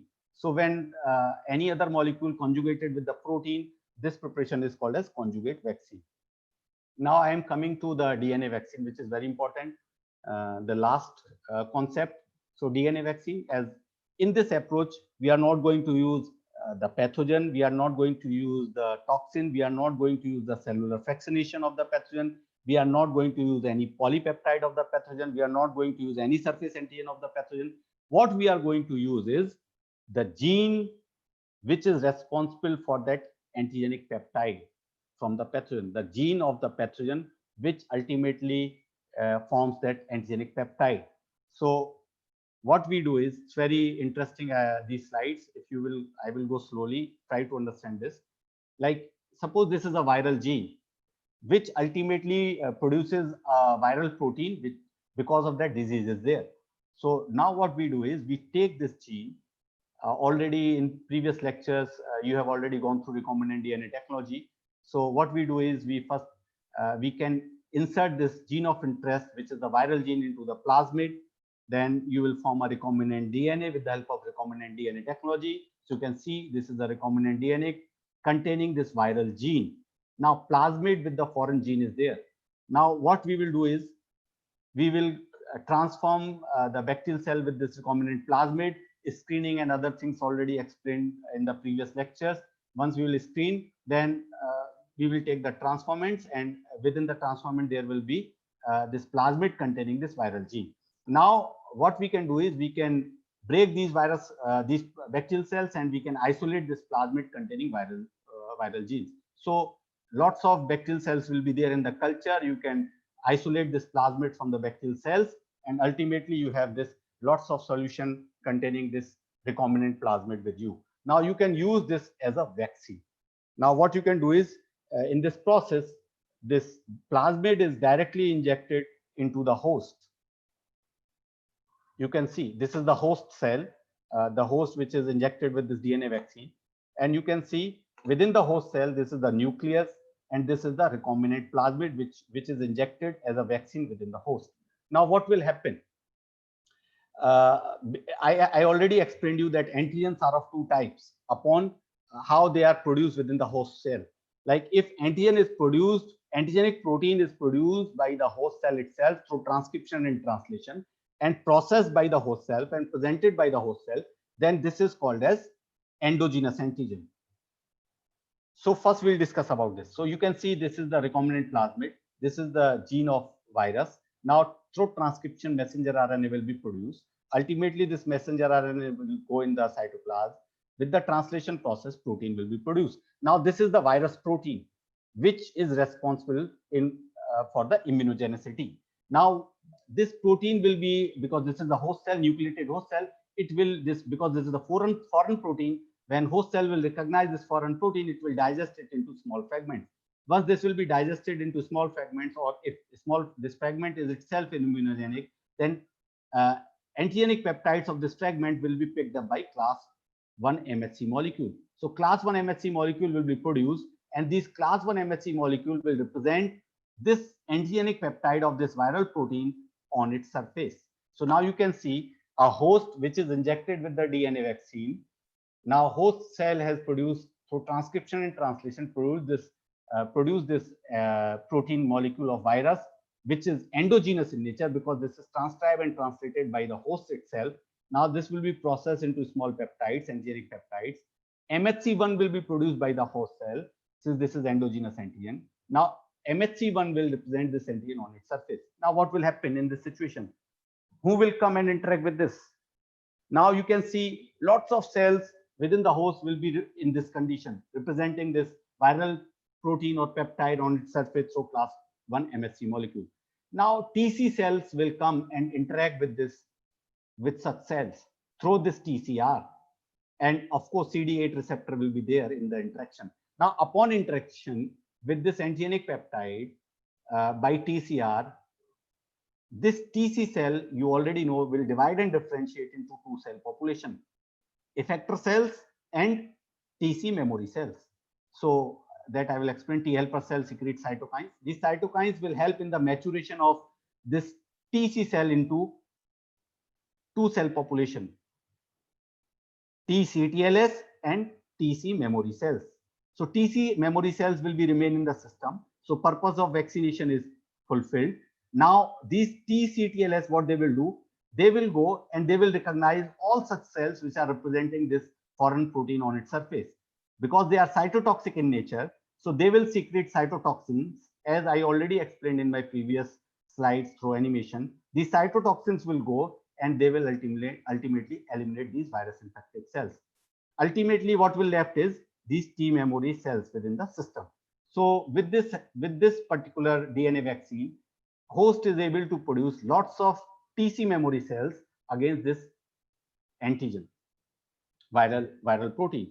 Now suppose if antigen is working as an exogenous, now what will happen? You can see the recombinant DNA is there within the nucleus of this host cell. Now through transcription, messenger RNA will be produced.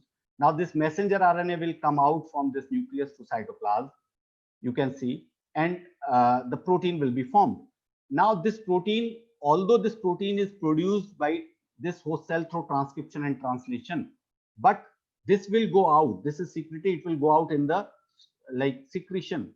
Now when this will circulate in the secretion, what will happen? This viral protein will be picked up by the phagocytic cells. Like this is the phagocytic cells, like macrophage. Macrophage cell will pick up this viral protein through phagocytosis.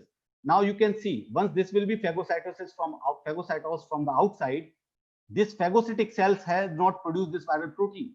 That's why this is exogenous antigen.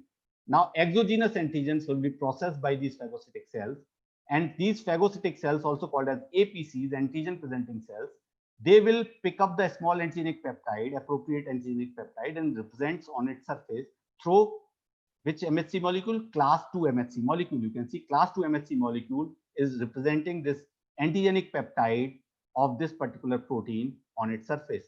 Now, lots of cell will be doing this within the host. Now, what will happen? This particular condition is inviting the T helper cells to come and interact with this. Now, T helper cells will come and interact with this through TCR.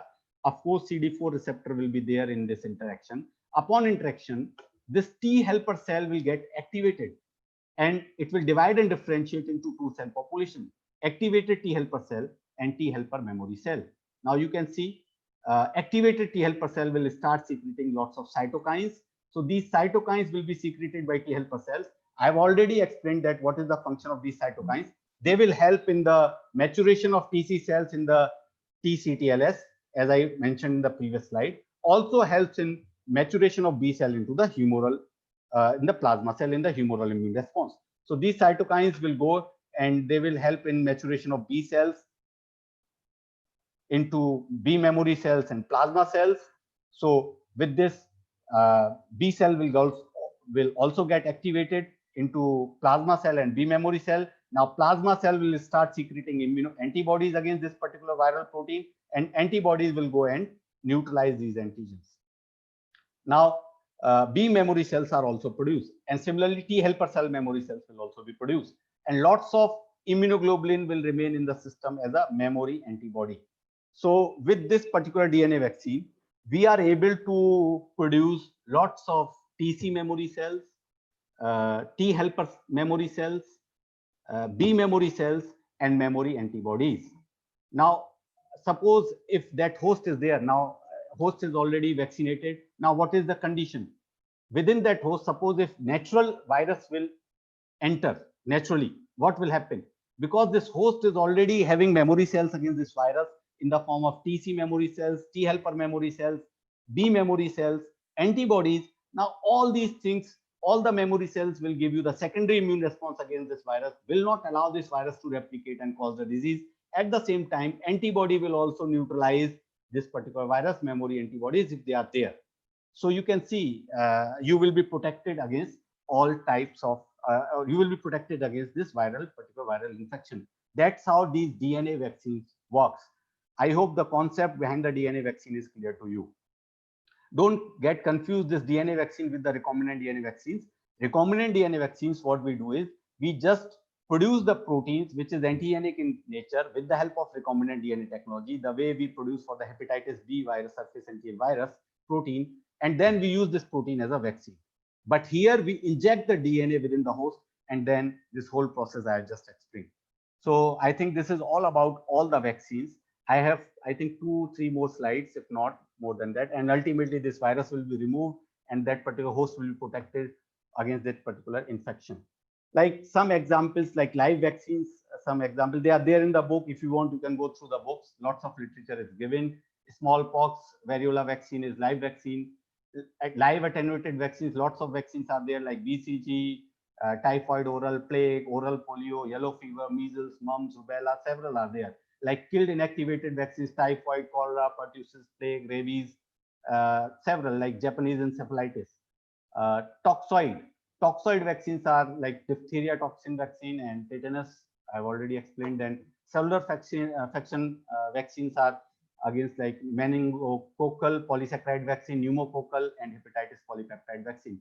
Recombinant vaccines are like against hepatitis B.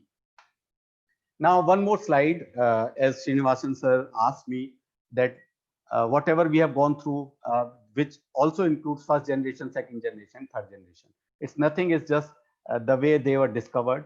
So vaccine, you already know what is vaccine, is a immunobiological preparation which provides the immunity, and at the same time, it should not cause disease. First generation in the discovery in this particular category, attenuated vaccine, inactivated vaccine, and inactivated toxins like toxoid vaccines comes under this category. They are effectively immunogenic, can induce disease, but can induce disease due to the complete pathogen, because in this first generation we use the whole pathogen as a vaccine, so chances to cause disease are there. Okay, until unless we are not using inactivated vaccine, but it can also happen in this. If you are not able to kill a single pathogenic strain by chance, then it can cause disease. In second generation vaccine, we developed subunit vaccines, conjugated vaccine, and recombinant vaccine. Then in third generation, we developed the DNA vaccine. So this is first generation, second generation, third generation, whatever I have gone through the literature. A very interesting research article I found on this. If you want, I will circulate that article to you. It's all about vaccine and types of vaccines. I got this particular thing from there only. Similarly, this slide also this from that review article only. Types of vaccines, first generation, what are the different vaccines in first generation, what are the different vaccines in second generation, and what are the different vaccines in the third generation. Like DNA vaccines, you have HIV, people are working on that, malaria, cancer, influenza, Ebola, hepatitis, and HPV. Subunit vaccines like hepatitis B, diphtheria. So these things are there. Okay. So with this, I will thank you all for giving me this opportunity. I will mention it first that this is not my research area. This is the subject I'm teaching like since few years. My research area is protein structure biology. I'm thanking you with this slide, and you can see on the right hand side there is a protein.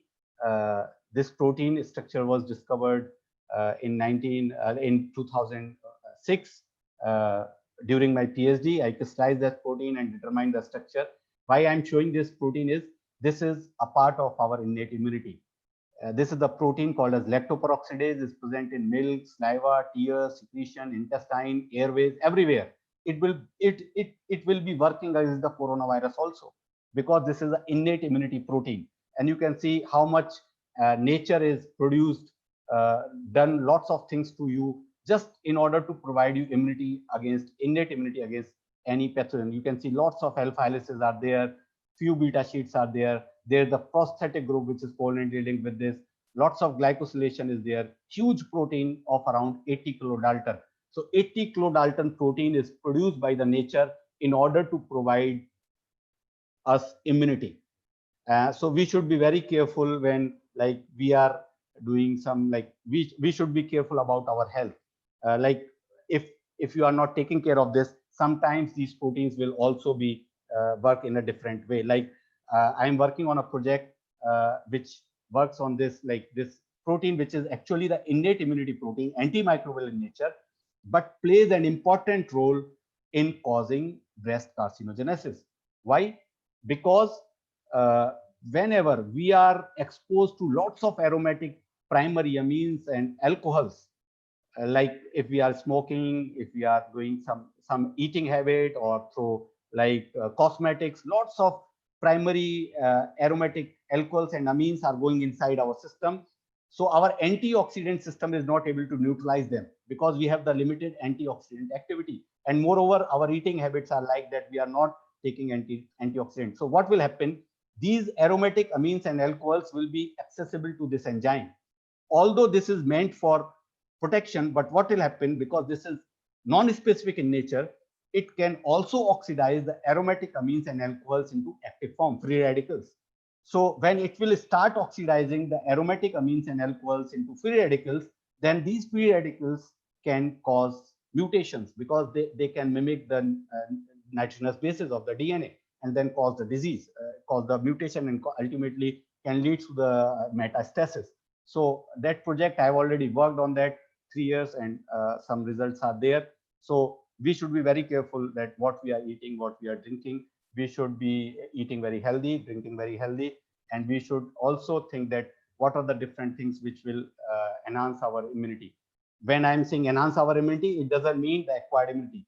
Acquired immunity will only be given by exposure to the particular antigen. That is from my side. Thank you very much. Thank you very much, Sir Bhatt, sir, everyone, and Srinivasan, sir. Thank you, Dr. Singh, for an outstanding presentation.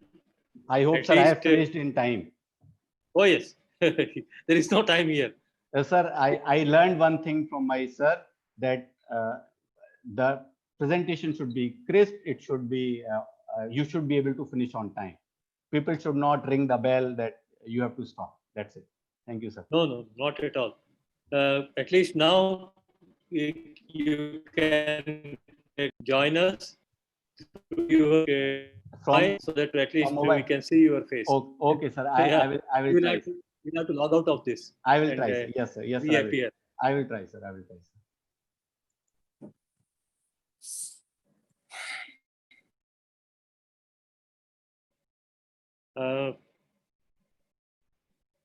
We'll take up questions once Dr. Amit is back.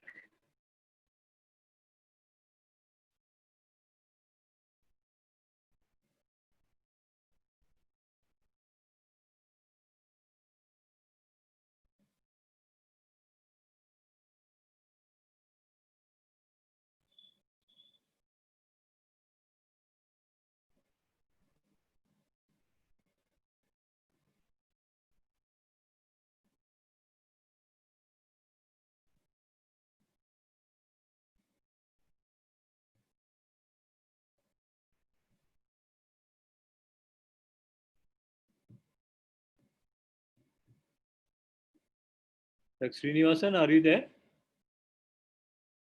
Yes, sir. How is it that I don't see?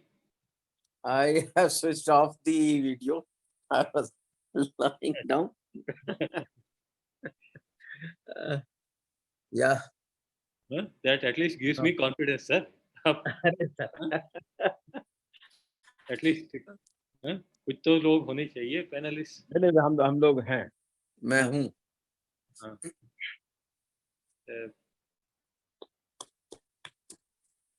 Let us just wait for him to rejoin. Sure. Take few minutes. Yeah.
He has joined, sir. He's joining. Yes, John. Okay. Yeah. Now you can see him. Okay. Welcome, doctor. Unmute करिए. Unmute yourself. Yeah, sorry, sir. My laptop is not working since so many days. Sorry, everyone. That's why I was not able to. No. It is perfectly okay. We have lots of questions. I'll ask one by one. Maybe because some of the questions I'm omitting because people have started posting questions even before you started the lecture. Okay, sir. And many you have covered during the lecture. Okay, sir. So let me just start with how immunoglobulins are named. This is what Sir, it's like very simple. Globulin family of proteins are there, which are globular in nature. And those proteins who work in the immune system, which are globulin family proteins, they are named as immunoglobulins. No. Different types of globulins. Different types of 5 types of immunoglobulins are there. So anyone can go through the textbook like IgG, IgA, IgE, IgD, and IgM, depending upon the type of heavy chain present in them. Like gamma type of heavy chain is present in IgG, mu type of heavy chain is present in IgM, alpha type of heavy chain is present in IgA, epsilon type of heavy chain is present in IgE. Similarly, IgD delta type. So first letter of every word is taken. D from delta, E from epsilon, M from mu, like this. So that's how their nomenclature is there. One can go and read from the books. It's very simple, sir. Yeah. One of the questions many people have asked is polio oral vaccine. Why Yes, it is not digested? And also another related question is how come the colostrum, the yeah, uh, antigens present in that are not yeah. digested in the stomach? Is that they are related? Uh, no antigen present in the colostrum. Yeah. No. Antibodies. Antibodies. Yeah. So what I will say is like immunoglobulins, because they can be digested by only few enzymes like papain and one more is there. Uh, Rest of the enzyme they cannot digest because of their structural nature. They are beta barrel in shape. Beta barrel shape are like it's very enzymatic resistance is there. So the stomach enzymes, which are with the enzymes which can digest these immunoglobulins, they are not there. So that's why, because of their immunoglobulin structure, if we'll go three-dimensional structure, it's a beta barrel shape. Lots of beta barrel domains are there. They are interconnected with each other. And so the enzymes which are present in this proteolytic enzyme or hydrolase enzyme present in the stomach, they cannot digest. Okay. Most probably. In terms of delivery of vaccines, there are a couple of questions which I'm putting together. Yeah. We have intravenous, subcutaneous, oral vaccines, and this, and also how DNA vaccines are delivered. DNA vaccines will be, sir, injected. Like that's why I'm mentioning one thing. I will mention to everyone that in this particular topic, because since I am a basic science teacher, or you can say scientist, so I have not gone into the clinical aspects or the methods of vaccination and other things. I've just gone through the basic concepts of vaccine, immunization, and immunity. Like DNA vaccines will be directly injected into the host through subcutaneous. That I think maybe through shotgun gene method you can deliver that. Yeah. No, the oral vaccines particularly. Yeah. For What example, is the what is the question on oral vaccine, sir? no. What are these advantages of of different types in terms of Like usefulness? uh, I think Why there is no one method?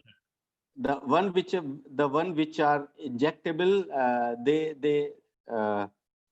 they are more effective because they quickly go into the circulatory system and interacts with the cells very quickly, and the immunity produced by them is also very high. So the one who are injectable, like right now we have moved to the vaccines which are injected. Like I've gone through the vaccination of my son. I have not seen the doctor who has given oral vaccine to my kid. So all, like, they all are preferring nowadays those who can be injectable. That is the one. Because when you will go give oral, lots of factors are there, like how it will be absorbed, how it will be used, so how it will reach to the different systems. So that's why injectable vaccines are like more preferred. Okay. Another question which in various forms have been asked is how long the memory lasts for a vaccine, and what determines this lifespan of a particular vaccine. uh, Sir, And I think it will be quite complicated to say, yeah, but in a yeah, I will, sir, answer. Like for that, those who are asking this question, I will suggest those persons who are interested in this, they should go through a chapter on antigen. So there is a proper chapter on antigen, their properties, and how they stimulate the immune responses, and uh, your like face, so. your face is So not visible. Just show your face. so yeah. So what is there Yeah. is there are lots of factors. Uh, on which this memory cell production and lifespan depend. It's a type of antigen, chemical composition of the antigen, valency of the antigen, processivity and presentation of the antigen. So many things are there, so many parameters are there. So if you will go through the antigen topic properly, then you will understand that all these factors play an important role in producing memory cells, and it will also depend, like the lifespan of the like B memory cells or T memory cells also depends on that particular antigen composition. Yeah. The other question which is expected and is flagged by many is that any relation between blood group and the immunity relation, particularly in the COVID. A plus are found to be much more susceptible. So, Sir, no, I like, if I have not gone through any such literature till now. Whatever I have heard is from, like, the way you heard that some viral strains are more susceptible for some blood groups, but I don't think so. This may be there, but till now I have not gone through any such case, like any written article or something like that. But I cannot say anything on that, because this may be the matter of research, whether blood group is related with any corona infection in the people. That yeah, I cannot. Yeah. in the sense, I also agree with you. It might be some linked genes, Yeah. which might be the reason. Yeah. So many theories, so many things are coming regarding viruses, this coronavirus particularly. But until unless something very like strong is not there, we cannot say anything on that. So there is only one published literature from Spain. Yes, sir. A Spanish group has done some studies, Yes, and they have found a weak linkage between mortality of people with blood groups, and they find that probably one of the affecting factors falls near the loci of blood group, and blood group O seems to be relatively less affected as compared to A and B. But Yeah. as you rightly said, it's only one study. Yeah, sir. Because so many articles. I gone through one interesting article which says that link. Yeah, definitely. Which says that with this process, whatever we did, thali bajana, they said that persons who listen those sounds, they got some vibrations through which cells gets activated. So lots of theories are coming. Okay, but this is the scientific study, so it's linked. Yeah. So they find a weak linkage between this. That one also scientific. I'm telling you, that one also scientific. They published. I will show you, sir. No, that's what this could be, a simple linkage of another. This one, it has nothing to do directly with the blood group as such. Yes, sir. Yes, sir. Yeah, yes, sir. agree. Okay. There is one question which is Yes. perhaps I think we should. What is asymptomatic, and does it mean compromised immune system or having a very strong immune system? Asymptomatic means everybody knows that if you will not have symptom of any disease, that person is called as asymptomatic. I will say that if symptoms are not coming, I will say that like if immune system is strong, the symptoms like what I will say that yes, if immune system is strong, a pathogen is not able to multiply, so immune system is strong. So that's why a person with asymptomatic, a person who is asymptomatic must be having very strong immune system. Yes, it may be cannot possible. be having at any rate the compromised system. Yeah, not at all. Not at all. Not at all. Because I thought it is better to clarify. No. What's the way to know a person's state of immunity, whether he is having strong immunity or weak immunity? Is there any test? Just if you will, like a strong state of protection is to test the memory cells. If you will test the presence of number of memory cells against a particular antigen, then definitely you will say that this particular person is more in state of protection against. It's like how much army you have at the site where China is doing disturbances. If you will able to count that, okay, 50 army persons are there, or if you have 1,000 Chinese, like 1,000 army persons are there, our condition is more strong. So if you have more memory cells in the host, then you have more state of protection. And there are several ways to detect the cell presence of the cells, like ELISpot assay is one of them, where you can detect the presence of the cells in the patient or in a person if you want to detect. Yeah. Perhaps simple question. Why Yeah. some people are allergic to some, let us say, chemical or to some Yeah, particular so that is product another, that is, yeah, that is another new topic. Actually, it's a hypersensitivity, which is also called as anaphylaxis type 1 hypersensitivity, in which like there are certain antigens. Antigens are also classified into various categories. One category is like the antigens which causes overreaction of the immune system. They are called as allergens. And this property of these allergens, this overreaction, they induces the overreaction. This is called as allerogenicity. So the antigens which are having allerogenicity, they are called as allergens. And certain peoples whose immune cells are more sensitive against such antigens, they became allergic. Like the cells which interact with these antigens, and ultimately the sensitization of the basophils will take place in them, and then IgE will be produced, and sensitization of the basophils will take place, and then allergy will take place. So it will depend upon the immune status of that that host.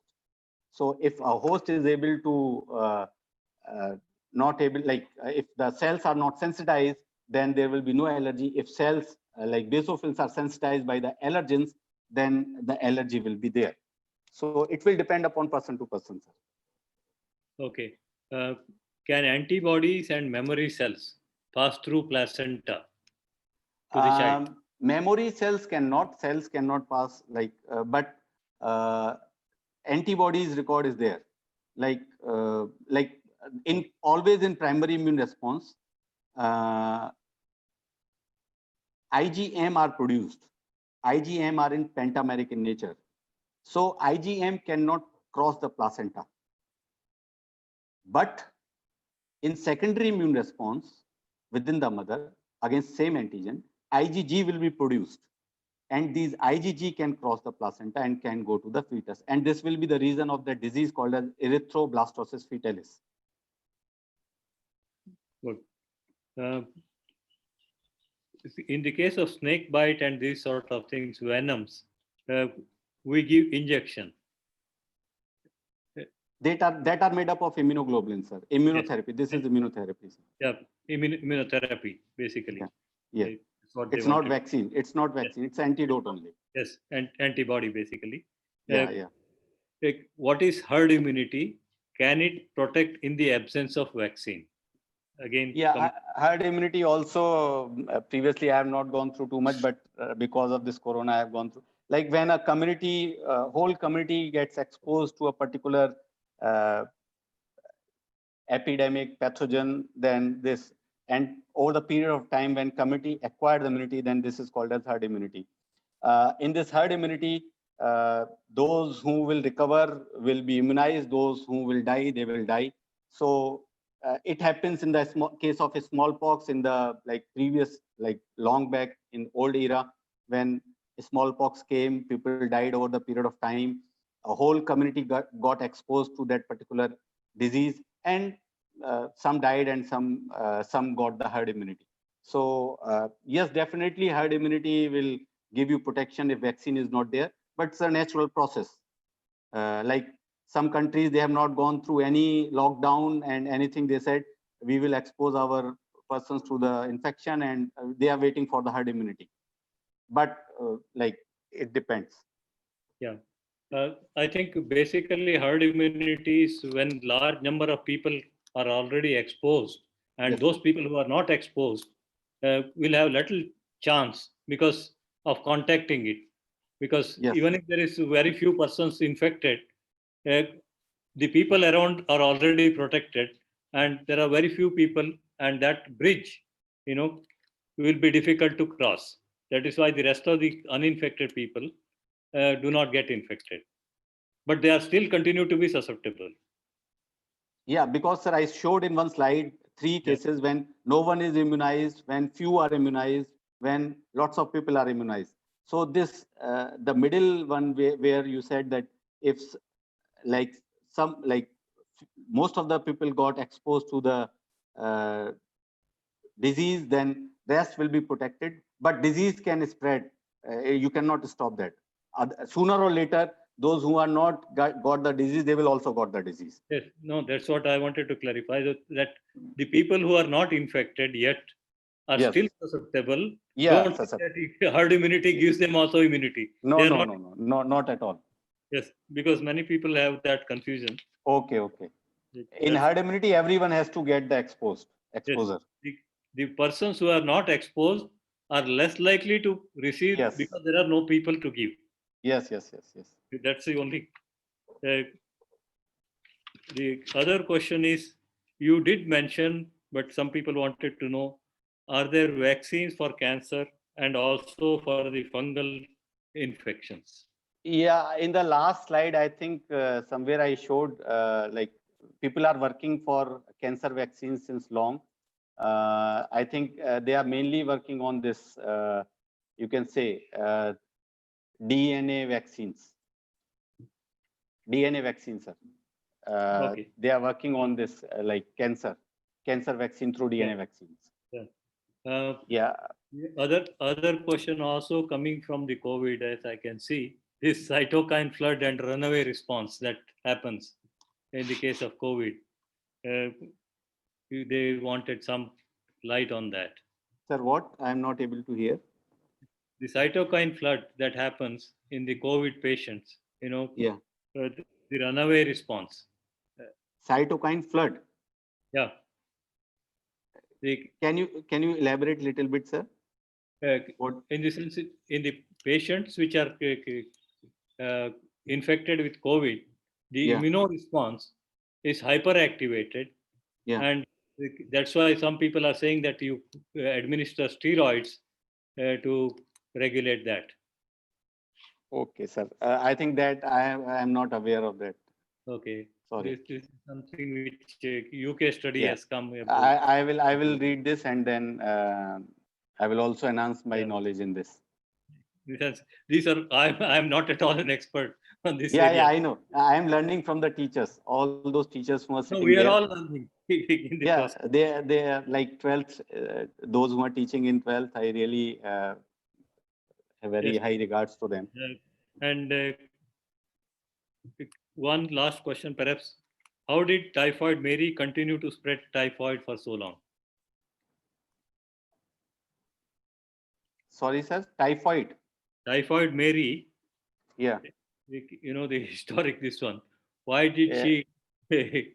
That I think you can go to any literature, you may be able to get the answer. But one thing I will just explain, sir. It's very important than this. I used two words. Somewhere I used Yeah. antigenicity, somewhere I used immunogenicity. Somewhere I used antigen, somewhere I used immunogen. What is the difference between these two? That is very important. One should understand this as a teacher. Immunogenicity and antigenicity, these are the two properties of the antigens. So what is these two properties? When an antigen is able to stimulate, so antigenicity, first I'm describing antigenicity. Antigenicity is the ability of antigen to stimulate an immune response.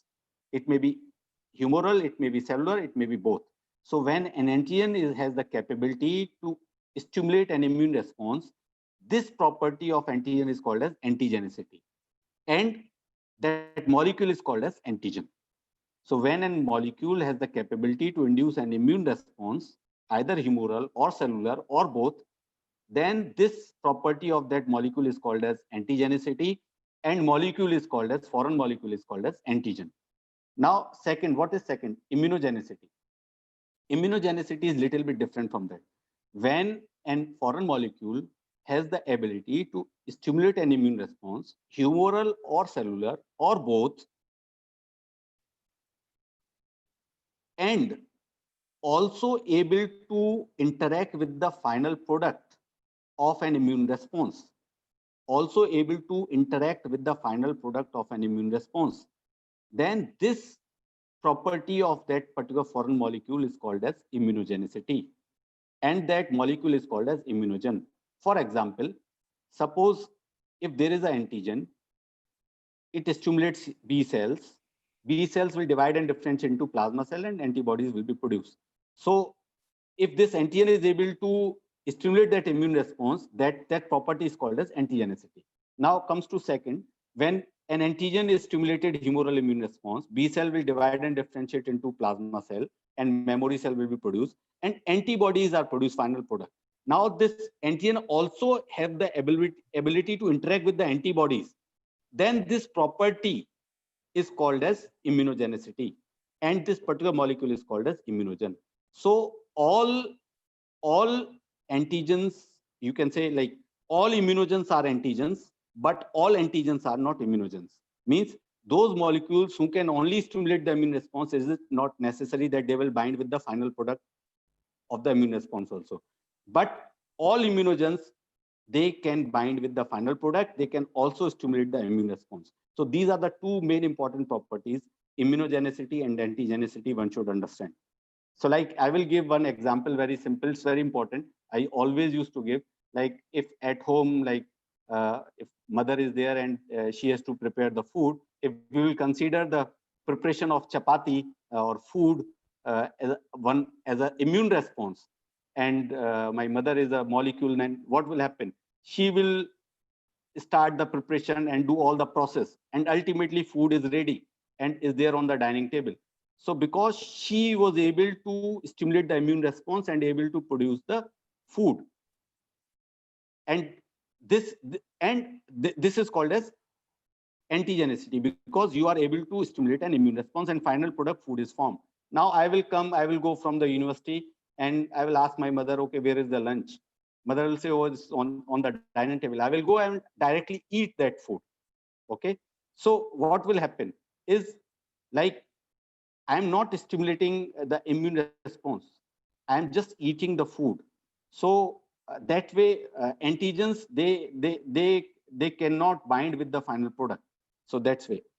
But immunogen, like, mother can also eat the food. Since she has prepared, ultimately she will eat also. So mother can be like immunogen, like you can say like this. So the molecules which can stimulate the immune response and can also bind with the final product of an immune response are called as immunogens. That property is called as immunogenicity. But in general, when we write in the book, everywhere when it is written antigen, it means immunogen.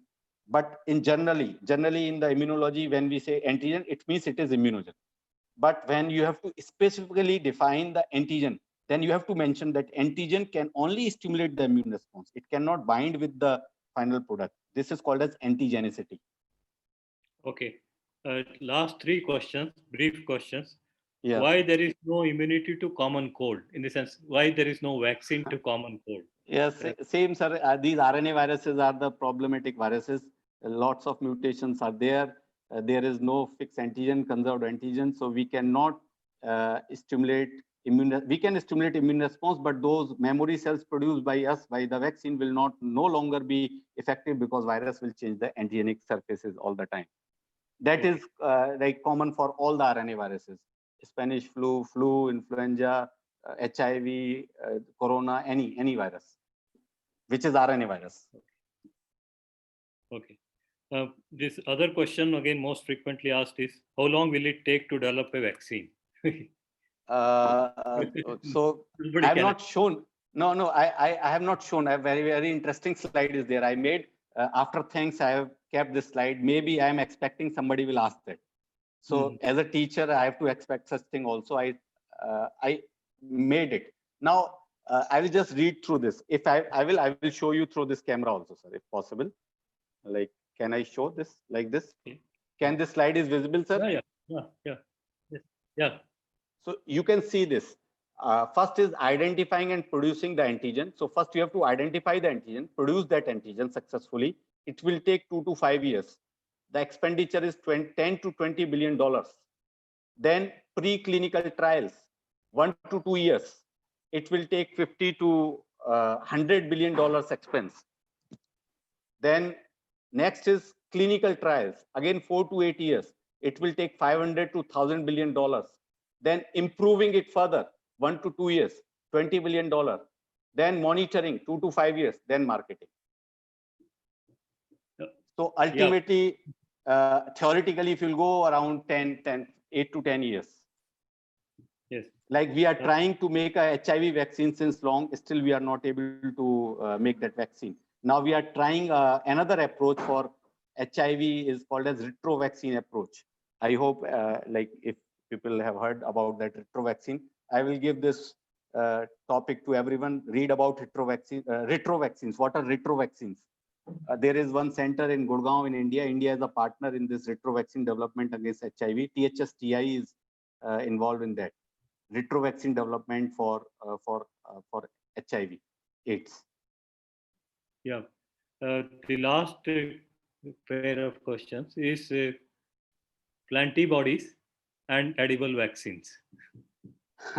Edible vaccines are like antibodies. I have already mentioned. Antibodies. Sorry. Plantibodies. Antibodies produced in plants. Okay, plantibodies. Okay. So what I will say is like edible vaccine. First, I will talk edible vaccines. When you take the gene of interest, which can produce a particular epitope, then you insert that gene into the plant, transfect that plant, and do the plant biotechnology. I am not very much into this, but ultimately transgenic plant will be produced, and when this transgenic plant will express that protein, and it will be maybe it will depend maybe in the leaves, maybe in the fruits. So people are trying various approaches, like people are trying to produce vaccine within the banana. People are trying to produce vaccines within the fodder for the animals. So that vaccine which you will achieve through the edible parts of the plant, then this is called as edible vaccine. Like if antigenic protein is expressed in the banana, and when you will eat that banana, this vaccine is called as edible vaccine. Similarly, you can also produce antibodies within the plant. Then you have to isolate and extract the antibodies from the plant, and then you can use into the for the treatment of various patients. Similarly, long back Itaceto and Behring, they injected the antigen into the host, and host immune system worked, and then host produce antibodies, then they take out the antibodies. Similarly, you can inject the gene which can express the protein, immunoglobulin antibody, which you want to produce into the plant genome. And when plant will express that protein, you can extract. Suppose if it is expressed in the leaves, you can isolate the leaves and extract the antibody through affinity chromatography in one go, and then you will have the antibodies produced by the plants, hopefully. Okay, Dr. Singh, I think you have taken the full blast of questions and a wonderful lecture. Great appreciation from lots of participants, and we hope that we will be able to have many more lectures from you in coming days and months. Sir, I am privileged. Thank you very much. Sir, I am privileged to be part of this event, and thanks to Srinivasan sir. And I will I would like to mention one thing. When you came to our university and you gave that lecture, that was like, I'm telling this from my bottom of my heart, that was inspiring for me also, the way you explained to the students, and I got inspiration from that. And yes, you are my mentor and my teachers, like Srinivasan sir. Thank you very much, sir, for giving me this opportunity. I would like to keep learning from you and from other seniors, and maybe from the teachers who are sitting there. If I have made any mistake, if they will correct me, then I will also be benefited with this lecture. Amit ji, wonderful presentation. there is a demand from teachers that you should also conduct a webinar on how to prepare slides. Sir, it took me lots of time. That is the only thing that you have to prepare. Excellent slides and excellent presentation. Thank you. Thank you. Thank you very much, sir. Wonderful. Thank you. Thank you, Dr. Amit Singh. And Thank you. thanks to all the participants. This is the last lecture of this series. Tomorrow we will have question and answer sessions. And I request all the panelists to be joining to take the questions, additional questions, if any. And also we have the concluding session where